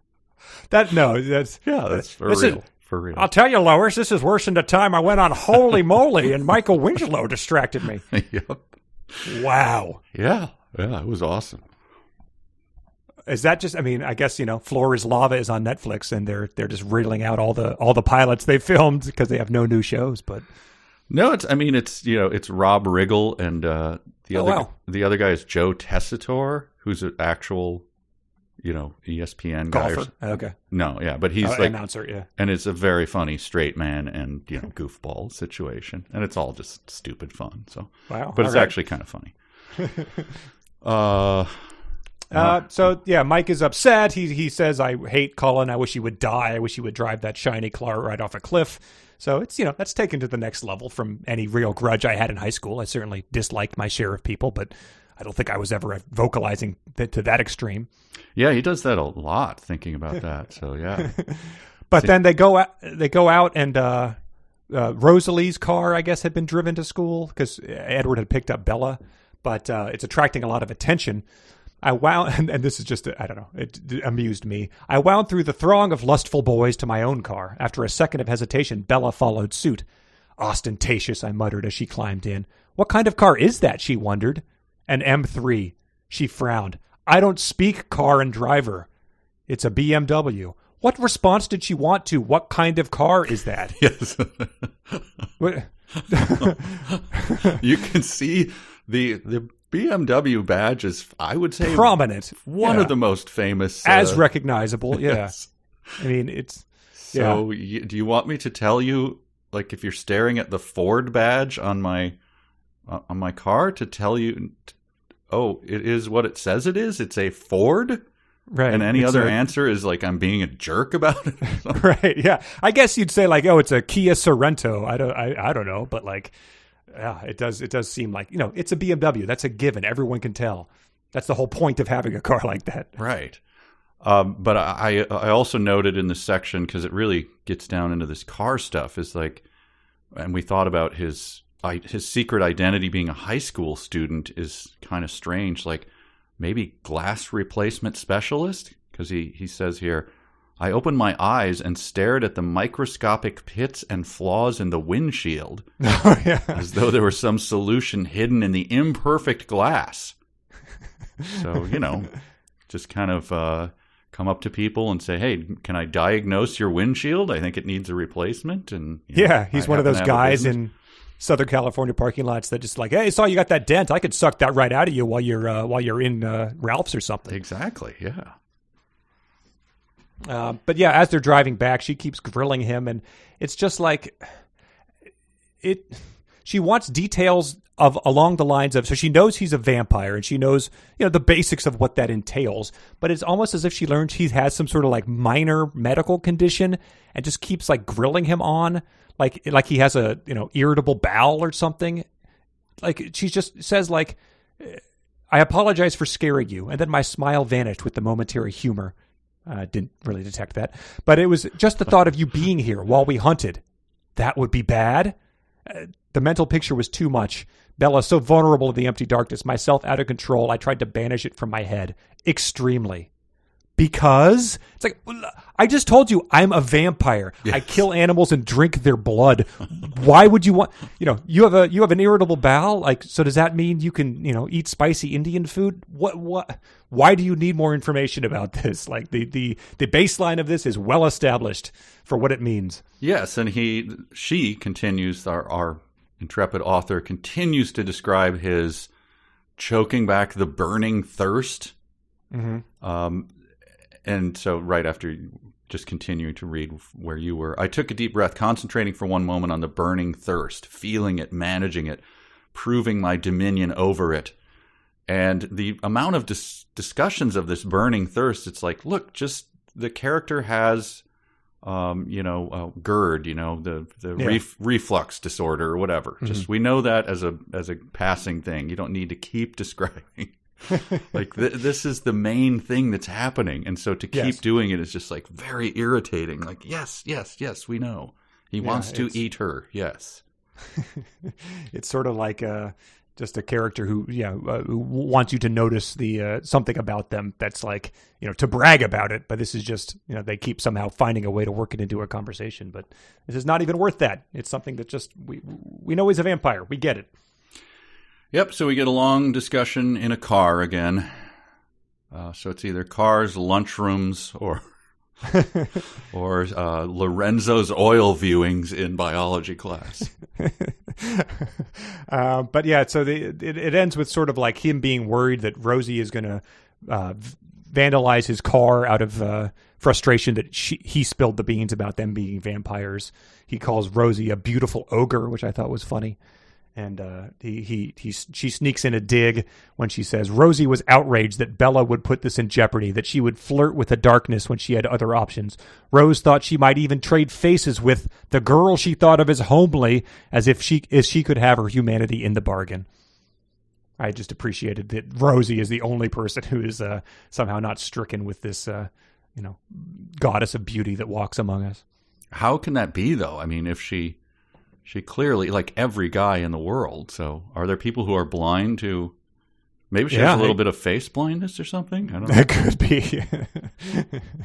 I think that was sort of what I had here for the end of chapter 12. Yep. I got nothing else. Sweet. Well, then we get to the big dog. It broke new ground, this chapter 13, another complication. Mm-hmm. And it did so in a way that, we don't need to get ahead. We can get ahead of it. Just say, like, it has a lot of talk about specific books and movies and TV shows that Bella's into. And it might remind you of the first book we read on this podcast. Yes, indeed. And this was, we had talked offline earlier about, I pulled up a review because I was trying to, I don't know what I was looking for, some sort of, maybe it was just a plot thing or something. And review in, I don't know, The Atlantic or something, that drilled down on this book and just called it just a slog, and I don't know, very, very entertaining, put down of a book. Mm-hmm. But called out this chapter specifically for hurling a bunch of contumely at this one, and boy, does it deserve it. Yeah. Well, let's dig in, because I've got some choice passages and some fun comparisons. But it starts and I off. Also went to I did the thing of taking out we'll get into it and then I'll do it, but I'm just warning you that I took out a business loan and I hired the players again. So, wow. Yeah. Okay. So that we'll get to that after, once we kind of get into what's going on here. Okay. Oh yeah. You could have talked to me before. We do have this, I guess you did sort of empty our coffers last time though. So. Yes. Yeah. I needed to, yeah. So it's, it's a short-term loan. Okay. So it's pretty. As long as you're not selling your plasma or anything to make these, it's. No, I think though we'll need to kick in, and it's gonna. We'll need to kick in. Yes, it comes up pretty quick. I forget. We'll talk about it offline, and it's pretty high. Did you? I mean, you didn't forge my name on the application again or anything. Because we talked about it after that. I did a scribble in that space. They're not going to, when it gets back to you, you're not going to say, oh, this isn't mine, are you? Look. The tank my credit for the last. Let's just get into that. Yeah. Okay. Yep. Okay. So it starts off with our beloved protagonist once again returning to her room to watch her sleep. He says, I did not feel the usual guilt when I returned to Bella's room that night, though I knew I should. So he is in too deep. It's great. It's he's not even feeling guilty anymore. I noted that too. Like, wow, just letting yourself be a inhumane monster. Like, once you get past that first one, it's like, hey, look. I've often wondered that about like career criminals. Is there a point where you just go like, look, in for a penny, in for a pound, here I go. Yes, exactly. But then this amused me. She wakes up at some point in time to like go to the bathroom to get a glass of water. But so he's there. But so which of his ungodly vampire powers does he use to disguise himself so she doesn't see him? I assume he moves. He could run to Seattle in the blink of an eye. Yeah. He could probably put you in his thrall to make sure your mind doesn't see him. Sure. I sat on the floor in the farthest dark shadowed corner of the room and trusted that her human eyes would not spot me here. So he just goes to a corner and sort of stands like he's standing, behind a plant in a yes. Looney Tunes cartoon. Yes. Just noting the blush count. She started to blush a little and unconsciously retreated deeper into her hair. So, is that blush sleeping? I don't know if that's in this section. Sorry, my notes get a little sparer here. Yeah, this could be when he picks her up. And it's also the tracking of her heart rate is getting very annoying. I haven't started doing that, but have you noted that? He's like, he can pulse quickened. He can feel her heartbeat, and he tracks it like constantly. Like, then it skipped a little. Now it's a little faster. Now it's slower. So it's just like she's wearing a heart monitor that is named Edward, and it's reporting it. It's just very annoying. He picks her up from school, and they've established that it is his day to ask the questions because yesterday she was grilling him about all the vampire lore. Mm-hmm. And he starts it off by saying, there were so many things I didn't know. I decided to start slow. No, do not go any slower. At some point in time when we were on vacation, Laura was like, you have so much left in this book. She saw where my bookmark was. And I was like, we are 300 pages into this thing. So he's going to take it slow, which results in some dialogue. I'm going to read this and see if it reminds you of anything. This is a major thing in our Riff Tracks canon. He says, she's asking what her favorite color is. Brown is warm. I miss brown. Everything that's supposed to be brown, tree trunks, rocks, dirt, is all covered up with squashy green stuff here. That remind you of anything in particular? Yeah, it kind of reminds me of I Hate Sand. Oh, yes. Ding, ding, ding, ding, ding. I have that dialogue here. See that island? We used to swim there every day. I love the water. I do too. I guess it comes from growing up on a desert planet. We used to lie on the sand and let the sun dry us and try to guess the names of the birds singing. I don't like sand. It's coarse and rough and irritating, and it gets everywhere. Not like here. Here everything's soft and smooth. And there's a line after that I think gets omitted in our, in our canon, but she says, there was a very old man who used to live on the island. He used to make glass out of sand and vases and necklaces out of the glass. They were magical. Wow. Again, drill down on that. Give that guy his own 8-page section on Wikipedia. The old man who lived on the island and made necklaces out of glass. But what is she doing here with this the brown thing? And is that how you would describe? Is she trying to be funny, cute, weird? Is all covered up with squashy green stuff here? Is that how you describe flora? I don't. Right. We're all pretty familiar with how plants work. I don't know. Yeah. I mean, you do. Yeah. When I would travel back from Southern California to, sort of Northern Virginia in the spring or summer, I'd be like, it is awfully green here, but you get over that pretty quick. Yeah, but she's from Phoenix. They have all those. It's Phoenix, right? That she. Yes, it's hard to be unclear about that as this chapter progresses. How is Arizona likened to rain, girl? But no, there's ice plants everywhere. Those are squishy green things. Sure, they're literally, yes, they're full of, aloe is squashy green plant. Yeah, but they're everywhere in Phoenix. Yeah. And there's golf courses it's like half golf course, right? That's pretty. It is green, the knock squishy. On it. Yeah, they're the greenest and squishiest grass surfaces. Yeah. Anyway, it's just weird that she was not familiar with how plants worked. What do you got next? Because I took out a lot of these just sort of like it just gets very Cline-esque here. They start listing shit that she likes. Well, I was trying to think of like if you were doing what eHarmony, right, is noted for, getting to the serious stuff instead of like what are your favorite, what do you like and dislike, all of that. It's you're talking about if you want to get to know someone, don't you ask them sort of philosophical questions? Like, Sure. what is your view of the world? Like, are you religious? Are you non-religious? Are you atheist? Those are big things, right? Mm-hmm. What is your favorite scent? Is one of his first. Yeah, it's one of his first drill downs on that. And like, do you have one? Would you think? Maybe he's trying to be coy there because most people would have to go, wait, what? Right. I think it's the famous Barbara Walters was made fun of many years ago for saying she had some dignitary on who I won't remember who it is, but said, if you were a tree, what kind of tree would you be? Oh, is that where that comes from? Yeah, that was Barbara Walters, and she was made merciless fun of for that. Yeah. What's your favorite scent? Well, her response is good, and that triggers one of my dumb sentences of the week. Oh, okay. Well, we'll leave it. But well, let's get to the let's play the because this is just a list of things of what Bella likes, and so this is where I called up the players, and they did their little magic and sent us a pretty sizable bill, which did they? We'll take care of. But I just don't know what we're. The difference between this and what we're able to find for free on the dark web seems like it's not worth the expenditure. If the players were, I guess I can explain it noticeably. This way. I forgot to re-up my NordVPN subscription, so I was unable to kind of go to the dark web, and I just felt it was easier to do this. You forgot to have it auto-renew?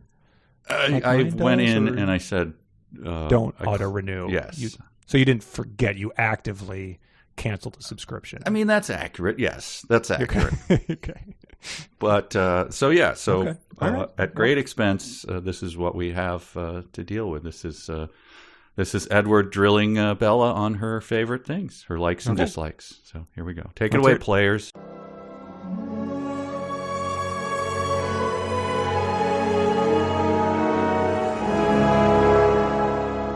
We walked together, trying not to think about Coach Clapp's too tight Russell athletic shorts.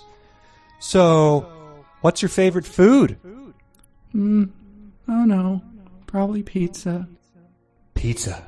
My God, was there no end to the mystery and wonder of this blissful creature? How is it she could even conceive from the depths of her warm and fragile heart to like pizza of all things? And your favorite band? Well, that would be Godsmack. Oh, my love, my angel, I stand alone as a masterpiece. May the powers of the universe bless your snow-white soul. And your favorite movie? Son of the Mask, I guess. Oh, my sweet, my precious... Wait, Son of the Mask? Wait, Son of the Mask? All right, no problem. She's obviously the heart of my heart, my other self, as Shakespeare said. And your favorite internet browser? Netscape. Damn it. Your jaw locked. Are you okay? No, I'm good. So, odd question. When an elevator opens and there's someone on it, how do you, get... Well, you push into the elevator without giving them a chance to get off. Son of a...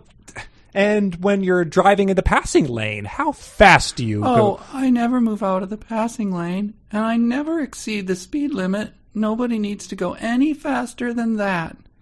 Keep it together, Edward. These are mere trifles. And when you share an office kitchen and you have dirty dishes, do you just... You just set them in the sink. You set them in the sink so that no one else can use the sink, and they just sit there and fester. All right, we're breaking up. What? But we're not even going together. Alice doesn't need to tell me this future because it sucks. Well, you kill people. You have a book of Jules' poetry in your bedroom. That's 10 times worse. Hey, back me up, my dude. Oh, he's right, Bella. That sucks. Hey, you want to do it? So, yeah, totally worth it, I think. I've come around. Their nuance and ability to capture the character. I could tell that she was blushing while that happened. So the guy that played Mike Newton, man, give that guy an Emmy. That was fantastic. But yeah, so it is a lot of like that. What's your favorite Linkin Park song? Why did you pick that one? I'm not sure. That sort of thing.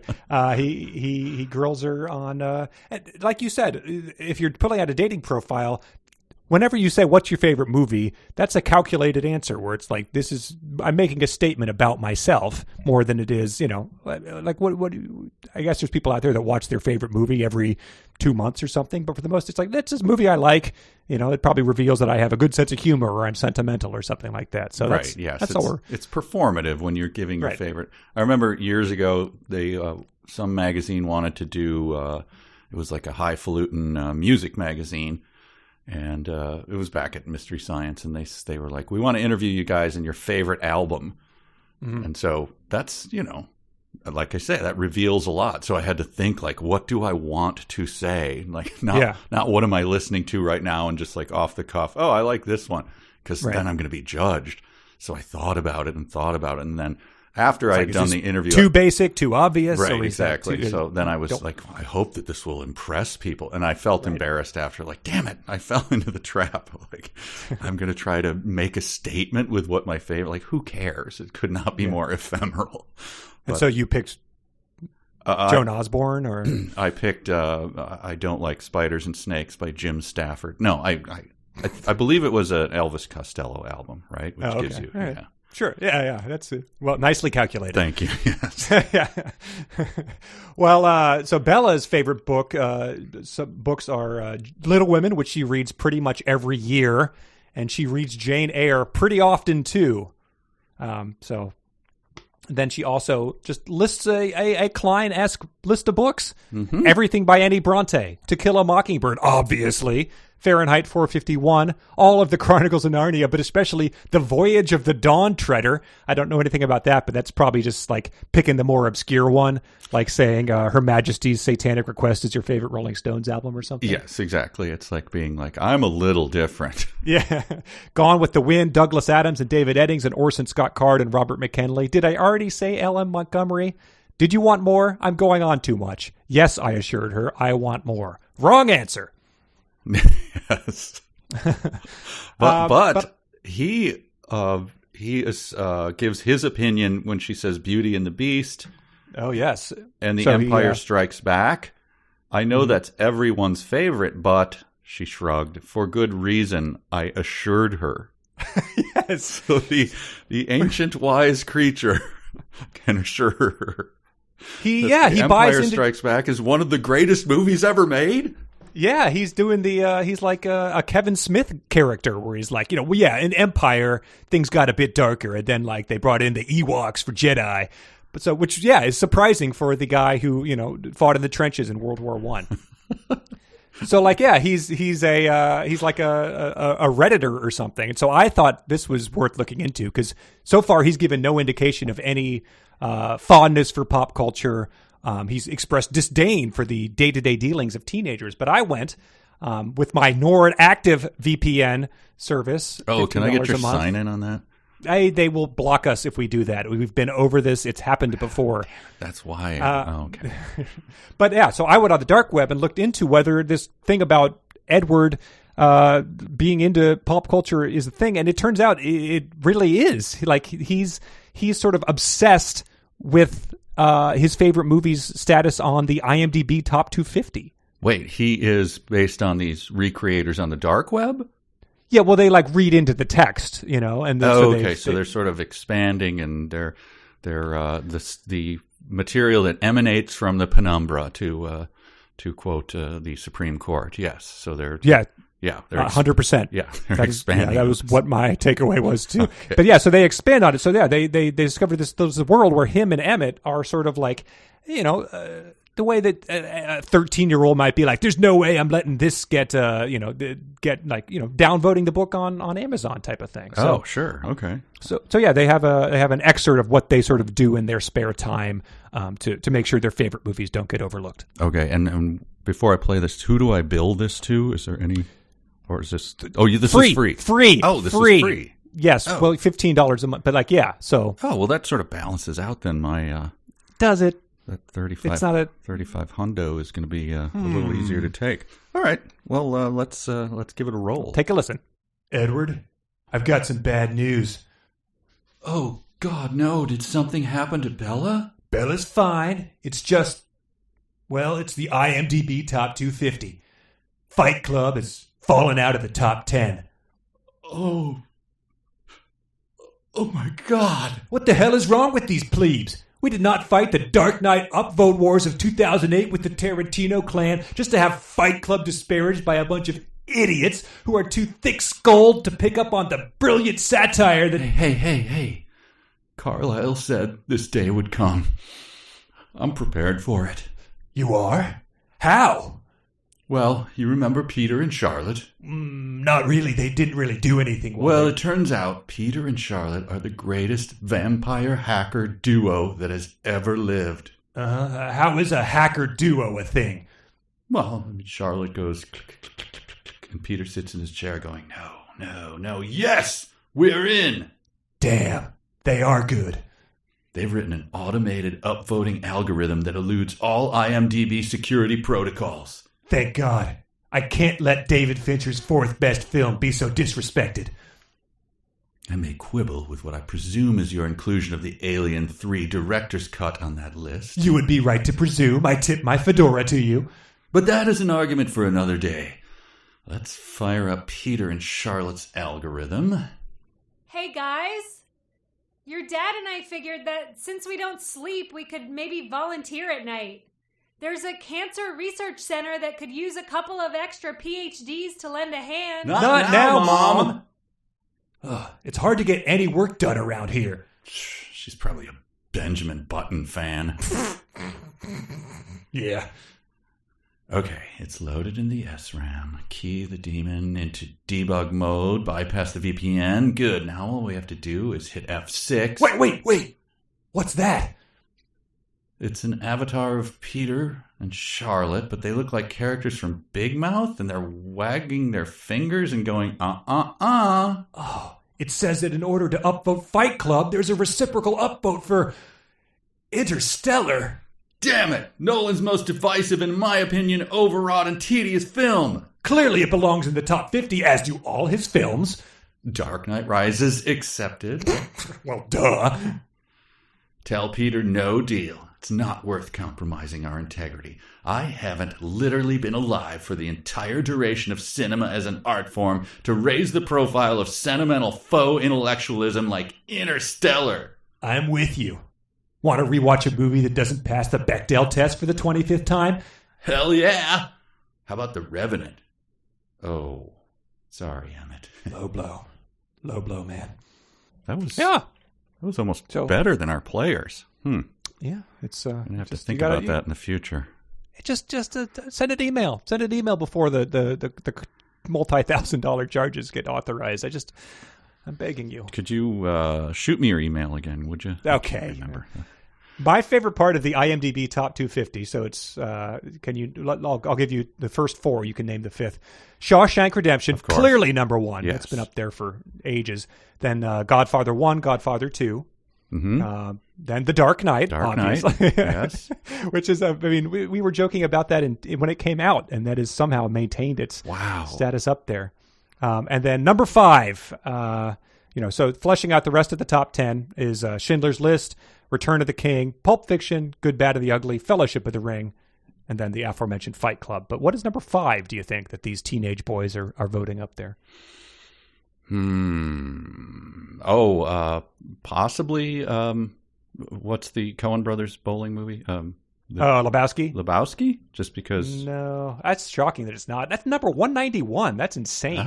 Oh, Inception? No, Inception. That's on there. Inception's 13. So okay. It is 12 Angry Men from 1957. Wow. So I don't know if there's a cadre of Roger Eberts out there that are squaring off with their 13-year-old Redditors, but that is a very entertaining movie. Have you ever seen it? Yeah, they made us watch it in 8th grade or something. Sure. But there's an actor in it who was very famous at the time, Lee J. Cobb, which is a great name. But he starts at, he's a character actor. Frasier's dad? Frasier's dad? No. He looks like him. No. But he he chews the scenery so hard. Like he starts off, he's like, I want this kid in prison. And by the end of it, he's basically just like eating the walls. And he's got giant teeth. He's like sweating. There's his shirt sleeves are rolled up even farther than they could possibly be. Like, damn it, this kid's guilty and I want to see him in jail. Awesome. Back it down, man. Back it down. Well, Edward would be happy to know that Empire Strikes Back is rated at 14, by far the top Star Wars movie on the list. Well, yes, for good reason. He was not wrong. This was a troubling one to me, a puzzling one, I should say. It didn't trouble me that much. Though she'd only had 17 years to explore, I felt surprised that she had not been to Europe, is what he's saying there. Uh-huh. Like, when you're 17, traveling to Europe is not really under your own control, right? Yes. Yeah. It's dependent on whether your parents want to, spend $10,000 to bring the family to Europe. I was 19 when I went to Hawaii, and then I didn't go to New York till I was in my 20s, and Europe was my 30s. Like, why is he surprised? I mean, that's not that unusual, is it? I cannot imagine. Especially they're in a pretty rural community here, it seems like. So yeah, you're 17 years old. You live in Phoenix. Your mother is dating a minor league baseball player. You've never been to Europe? Your dad's a small town police chief. Yes. I thought that's pretty right. crappy. It's like we live on the West Coast. If I was going to travel across the ocean, maybe I'd go to Japan too. It's a little easier. I don't know. That was odd. But I enjoyed this. I think that talks about when she's talking about where she's from. But at the end of the list of books and movies and Linkin Park songs, it says, she looked up suddenly. All around us, the other students were gathering their things. How had the time passed so quickly? And the book nearly went into the lake at that point in time, because that seems like a real dig at the reader after 8 pages of garbage. Yes. Another missed opportunity, though. She does not list her favorite TV shows. Oh, please. Yeah. And I'm sure that was Stephanie Meyer going, I'm not going to get caught. I want this to be timeless. Right. Because Gattaca is going to be timeless. But yeah, at that point in time, Friends, I would probably be at her. Yes, right. I don't know. I don't know what she would say as a teenage girl in 2006. I'm not going to tip my hand. Well, let's give people an indication of your character. What's your favorite candy? Oh, my God. Twix? Yeah. Oh, my jaw's tightening. My cheeks are flushing. It's like inconsequential garbage. Yeah. And just, her eye color would change from when you asked, what the last candy I had, I'd probably be thinking about. Here's a great way to phrase this, too, as well as being a fantastic question. What kinds of flowers do you prefer? So the kinds. I don't want to hear the flowers. I just want the kinds of flowers. Yeah, the greater family of when they bloom type of thing. Yeah, I guess I'd have to... Stamens. Yes, look into the self-pollinatings, I guess. It's probably not a thing. Anyway. But yeah, she starts talking about Arizona later, and just sort of... Well, I'm just going to read some of this. In the summer, we'd go to the pool at Cactus Park. My mom had me in swimming lessons there before I could walk. There was always some story in the news about a toddler drowning, and it freaked her out. Always? Arizona lifeguard exam is just churning out wildly unqualified lifeguards.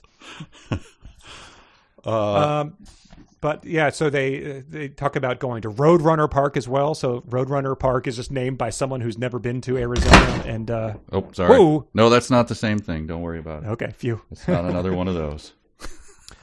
But yeah, he asks her after many just pages of descriptions of Arizona to describe her bedroom, and you cannot lose a word of this type of valuable info.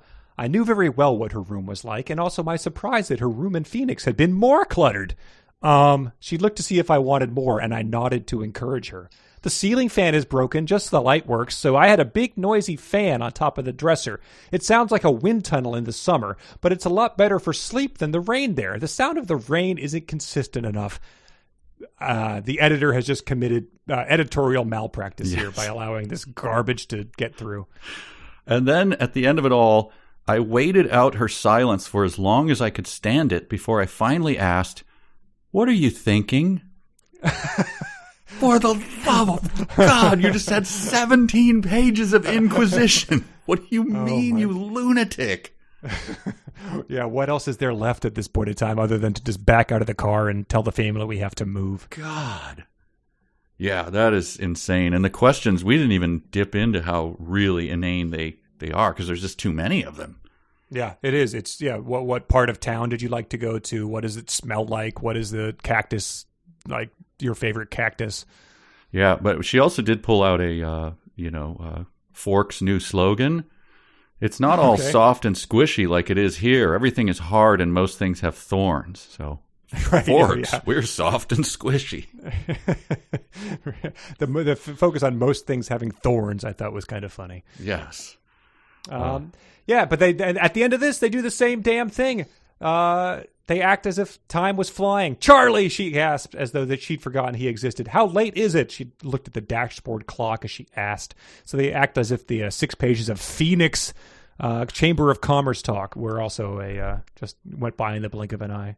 Yes, the moment spent with her talking about creosote is just, it just moves. "I stared at the clouds, though they were thick. It was obvious when the sun must be behind them. 'It's twilight,' I said. 'The time when vampires came out to play.'" Ugh. And yep. UGH was what I wrote in the book. The only last thing I have is that Jacob and his dad come over. And does Jacob not know he's a werewolf? It seemed very unclear. Jacob just watches his car and thinks it's cool. And then Bella says, "That's right," Bella responded with overdone innocence. "He doesn't like the Cullens." "Superstitious old man," the boy muttered. "Yes, we should have foreseen it would be this way. Of course, the young members of the tribe would see their history as myth, embarrassing, humorous, even more so because the elder members took it so seriously." Like, it seems like, if your elders are turning into werewolves and running around, that might be something you pick up on as a teenager, but I don't know. Yeah, I guess, that's all just silliness. We don't take it seriously.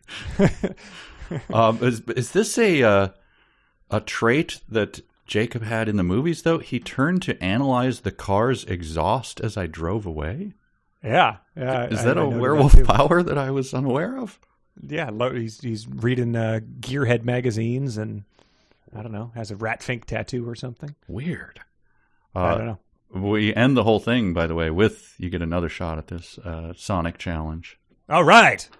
I laughed again, so that's, I laughed, comma, again without humor. Okay.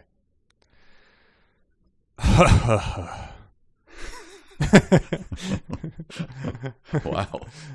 I mean, it was humorless. I'll give it yeah, that. Thank you. All right. I don't know if I'd call it a laugh, but hey. Hey, well, I mean, the laugh without humor is not something that real humans have to deal with, so we're doing our best here. You know what? Just hang on the line. I'm going to get the players up and shoot them a little cash, and we'll get them to laugh without humor. I just got a bank a note. I've overdrawn. Okay. Damn it. All right. Well, there it is. Wow. That was amazing. Crowning achievement of Stephanie Meyer, that chapter. I actually I did the reading. I split it up, and then I went back, so I had to do the second part of that chapter. And okay. I obviously assumed it would be over in 2 pages. I thought I had nothing left to read. And that was the book hurling part of it. It was just like, no. I scrolled down and went, no. There can't be this many pages.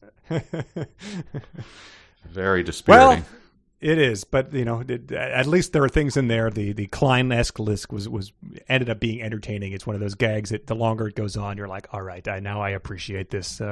It's looped back to being funny again. And the continually, as we've said many times, who is doing this? This ancient noble creature. It's like almost, it's unfathomable, but you have to keep reminding yourself of that. All right, well, let's do the emails we pulled. So let's do some mails. Yeah. All right. First one is from Bridget. My PhD research is in the First World War, so I am physically incapable of not weighing in on things that reference this period. So the influenza epidemic, which I guess is what sort of claimed Edward, they said, and that's why he needed to be turned. Yes, that is correct.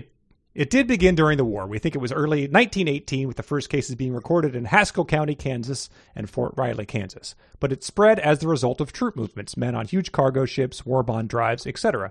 American soldiers spread the flu to Europe, largely among other troops and nurses who then brought it home when the war was over. Then, as men were demobilized, they brought it back to the U.S. There were some attempts to quarantine them, but men lied about their symptoms fairly frequently in order to get home sooner, which is wholly understandable. And holding victory parades spread the flu like wild, even among people who had been uninvolved up until that point.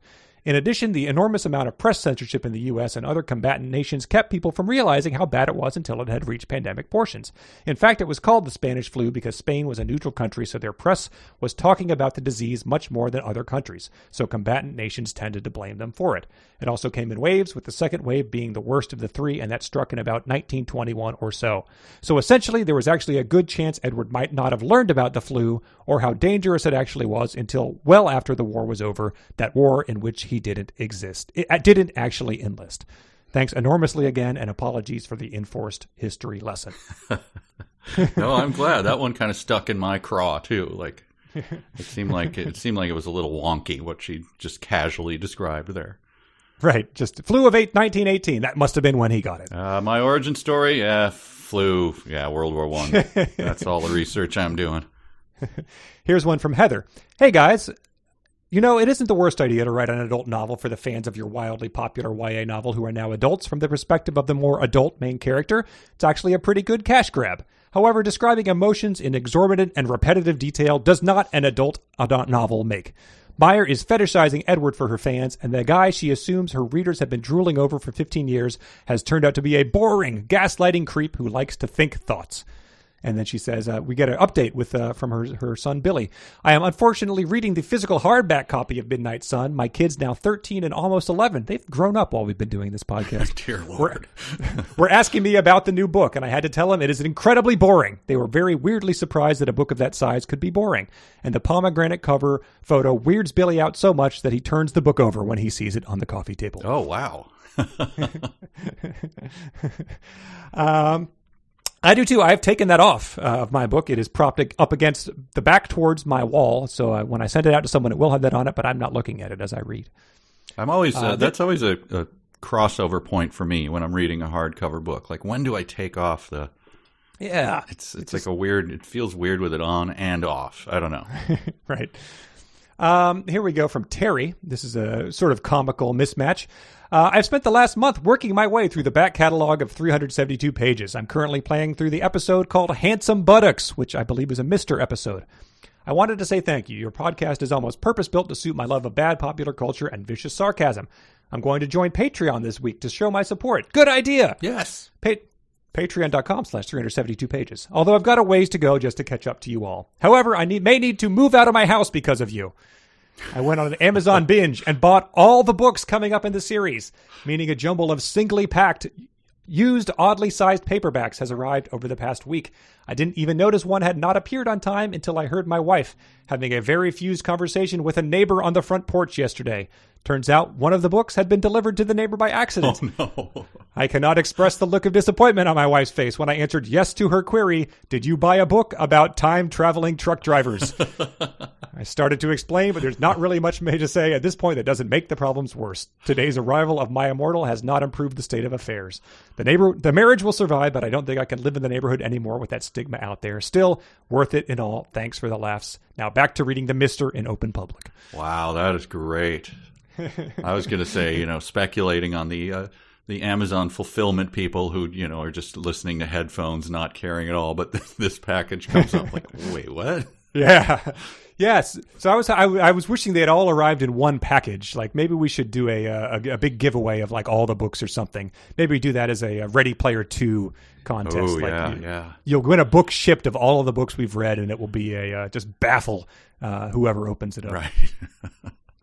That is great.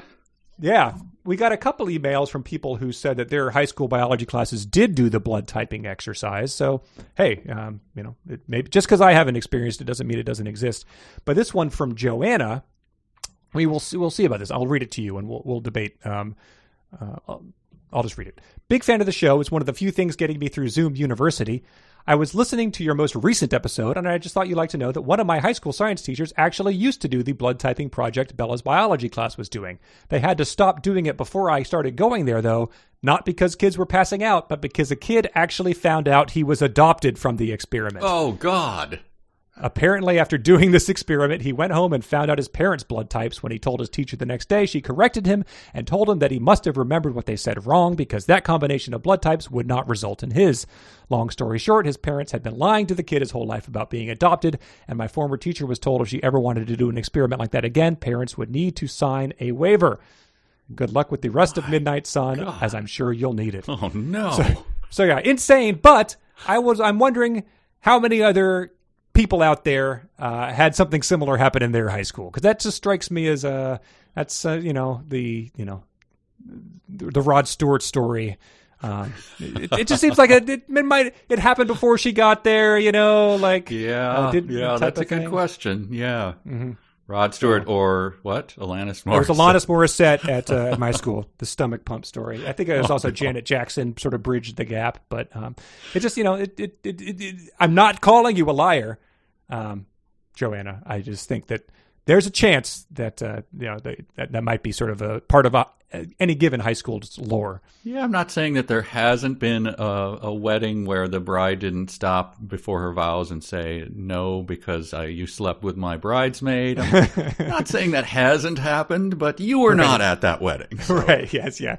Neither was your uncle who works for Nintendo. Yes. But hey, maybe we have a listener who found out they were adopted through it, and they can call in and make us embarrassed. Yeah. One more email. This is from Josh. In my humble opinion, Midnight Sun is somehow turning out to be one of the worst books tackled on this podcast. Shadow Moon was unbearable, sure, but at least some cool shit happened every once in a while. Intestinal whips and constant worsening descriptions of unfathomable pain are far more interesting than reading about some creepy doofus vampire while he gaslights a teenage girl. Don't get me wrong, the episodes are still a delight, but reading the book is a real chore. I could honestly use a good dose of Shotlight right about now. Tech War sequels would be a world of whimsy by comparison. Thanks for all you do. Yeah, it's long. That's my one complaint. I think there's plenty of stuff to dig into, but it's just pretty damn long. But I still think Shadow Moon was just like, yeah, that was harder. This is getting hard, and for listeners, you can skim. We're the ones who have to really dig, right? True. You Yeah. skim through this garbage. If you look, you look 3 pages ahead, and he's still questioning her, like, what's your favorite type of scarf? I think you have our permission to go ahead and, just skip beyond that. Get the basics. Who was your favorite UN ambassador? Or cloud type? Hit me with it. Columns, Doric or... Right. Musical scales. Ionic? All right. Thank you for emailing, everybody. We appreciate them. And again, thanks to the person who's going to join the Patreon, because patreon.com/372pages is a place where fun stuff happens. We have a Meet the Author that you missed since the last time. He was a delightful chap. He was trying to rewrite the real never-ending story. We had an interview with Lauren about her disdain for My Chemical Romance. And we had you breaking down that was a listener request, like you broke down a form of classical music that someone had written in about. Well, he asked for one thing and I gave another, but I used it as an excuse to do what I wanted. So nice. Good. But still, he prodded it. So anyway. So yeah, we appreciate everyone over there, and we will continue to give you some fun stuff. So one last thing, we got some dumb sentences. A sentence begins with a capital letter. A capital letter is a letter that's big. A capital letter is not a small letter. A capital letter is big, big, big. A sentence ends with a period. Dumb sentences. A little tougher on this one because it means that you actually have to, closely read Stephanie Meyer's prose. So it is tough. Yeah. Yeah, there's lots of stuff in there if you look close enough in between which Dave Matthews Band album is her favorite. First, we're going to go from Jenny. I'd have to hide my Aston Martin somewhere out of state if she didn't calm down by the time school was over. Jenny said, out of context, it seems like it was pulled from a parody of these books, not the real thing. It's just so over the top. It is. It's very much over the top. He does not need to own an Aston Martin, even if that's words that make no sense if you don't speak car and driver. Oh, yes. Here's one from IJC. Charlie's snores were loud and even. We're really just getting into the depth of the vast character that is Charlie. I hope he's dreaming about fishing while he's snoring like that. This one's from Lucas. She was one of those rare people who had what she wanted and wanted what she had. Oh, yeah. Ugh. He dives into this. Usually when someone uses a chiasmus structure, the two clauses have different meanings. For example, asking what your country can do from you is different than asking what you can do for your country. Edwards is just saying the same thing twice to sound deep. Yeah, I was thinking that it was like that. We used to do that with when my son was in high school football, is come up with fake high school football coach things. What was the like sentence motivational again? speeches? Yeah, like just the phrase. She was one of those rare people who had what she wanted and wanted what she had. Look, man, you gotta want what you have and have what you want. You know what I'm saying? Now drop Coach. and give me 20. Team. Coaches always like to do that structure, it seems. Yeah, Coach Clapp, I bet, is big into it. Here's one from James. Oh, swoon. I believe that's one of Jessica Fletcher's thoughts. Jessica Fletcher, that's Murder, She Wrote, Yes, right? that is. Damn it. Damn it. Damn it. Anyway, she thought, oh, swoon, I believe. Oh, God. She also thought swoon at some point in time. Here's one from Colin. It was oddly consoling to know I wasn't the only one living out a tragic love story. He says, Edward Cullen has been listening to people's thoughts since Carlyle turned him during or just after the 1918 flu pandemic. Or was it? We now know. So that's about 90 years if the book is set in 2005. He's been bounced from high school to high school forever. He's been dealing with adolescents and reading their minds his whole life. So yeah, he now knows he's not the only one living out a tragic love story. Wow. Here's Kevin. The color looks blue on your skin, I complimented. Con has submitted, this is while Edward is reading Jacob's thoughts, his was the rare kind of mind that was easy to be inside. That sounds pretty creepy. Ew. Yeah. He says I'm sure it was meant to make Edward more likable, but it says it reads like Lanny maybe complimenting one of his victims for not putting up a struggle. Orlando, please. Sorry, yes. Hayden, the rhythmic expansion of her lungs, the flow of oxygen was life or death to her. And they submitted, you don't say. Janelle submitted, I stared deep into her eyes as I drove away from the school, wondering whether I was doing it right. And she said, driving? No, again, keep your eyes on the road. That's how you do it correctly. Yeah, he was looking at those microscopic pits on the windshield. Right, obviously. Paige submitted, my dumb sentence is a sentence fragment. Sooner than she would see me. The lead into this is the only solace was that I would see her soon, and she says this is the only instance where an M- would be appropriate, and the author eschews it. Wow. So wait. So before sooner than she would see me. Yeah. Oh, so she's just doing a spin on the see you later, not if I see you first kind of a thing. I guess, but it's his own thoughts doing that to each other. Yeah. Weird.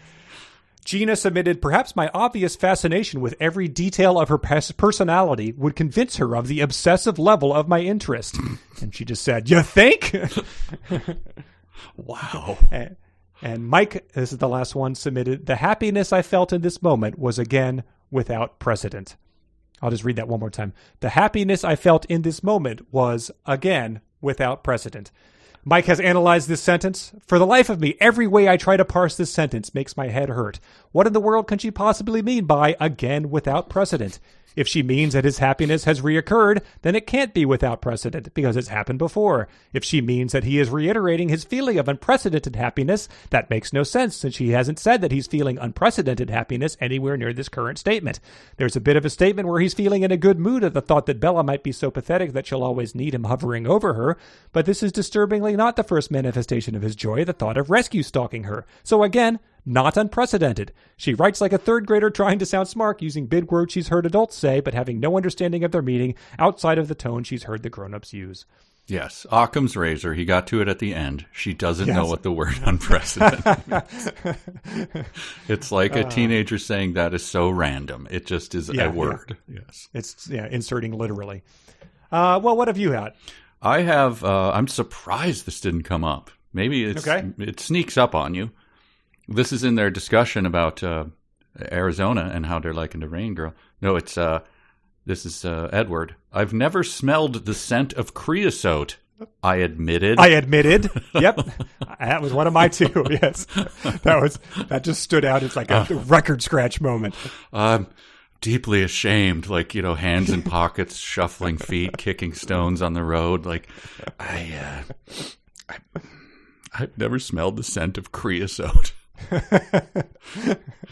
Doctor, please tell me that this stays within this office. Yes, of course, my son. I will not tell anyone. We have a patient privilege here. I've never smelled the scent of creosote. But doctor, I am creosote. Oh my God. Yeah, that was I was delighted to find it. But I have another one. Great. Okay, I marked two, so you did not burn mine. This one, I'm stunned it also didn't come up, but it is, I glowered into the untrustworthy darkness. Oh, man. Ooh. Yeah. Yeah, tone it down. MCR Lincoln Park would ask her to please. Like, our fans are dramatic, but not this dramatic, ma'am. I have a bonus one then. Oh. Because I thought maybe you would hit this one. Very short. Ben was the only human not thinking of Bella. So the Dalai Lama. Yep. I was just going around, take it around the globe, spin it up. A warlord in South Sudan. 1 billion Chinese. Paul Hogan of Crocodile Dundee. Yes. Wow. That's impressive. Yeah, that's good. So I think that's what I got. Yeah, oh, wait. No, I have double bonus. And we should end Holy crap. We should end the show then. Okay. Bella was like a soap bubble, fragile and ephemeral. It's just really stupid way to describe a human being. Yes, very much so. Soap bubble? I guess, if her skin is so flimsy and everything, I guess if you inflated her with gas, maybe she'd be like a soap bubble. But we all know that, that's... A soap bubble is you touch it and it will break. Then we have established she's clumsy and will hit herself in the head with a badminton racket. But I don't think she's going to blip out of existence the moment that a stiff wind hits her. It's beneath the prose of a person who then goes on to claim that they read Jane Eyre it's just so bad. Yeah, once a year. Yeah. All right. Well, thanks everybody. Thanks for writing in. Thanks for your sentences. Thanks for the very tricky fanfic. We'll keep them coming. I hang my head in shame, but I'm out there swinging every day. Maybe we can do you next. Yeah, why not? We'll write in fanfic. If you write in fanfic this time, send it as an attachment, and then we can forward them to Mike without me having even seen them. Yes, I'm off the hook. All right. Thanks everyone. This is 372 pages. We'll never get back. Michael J. Nelson Bye. here. Connor here. Bye.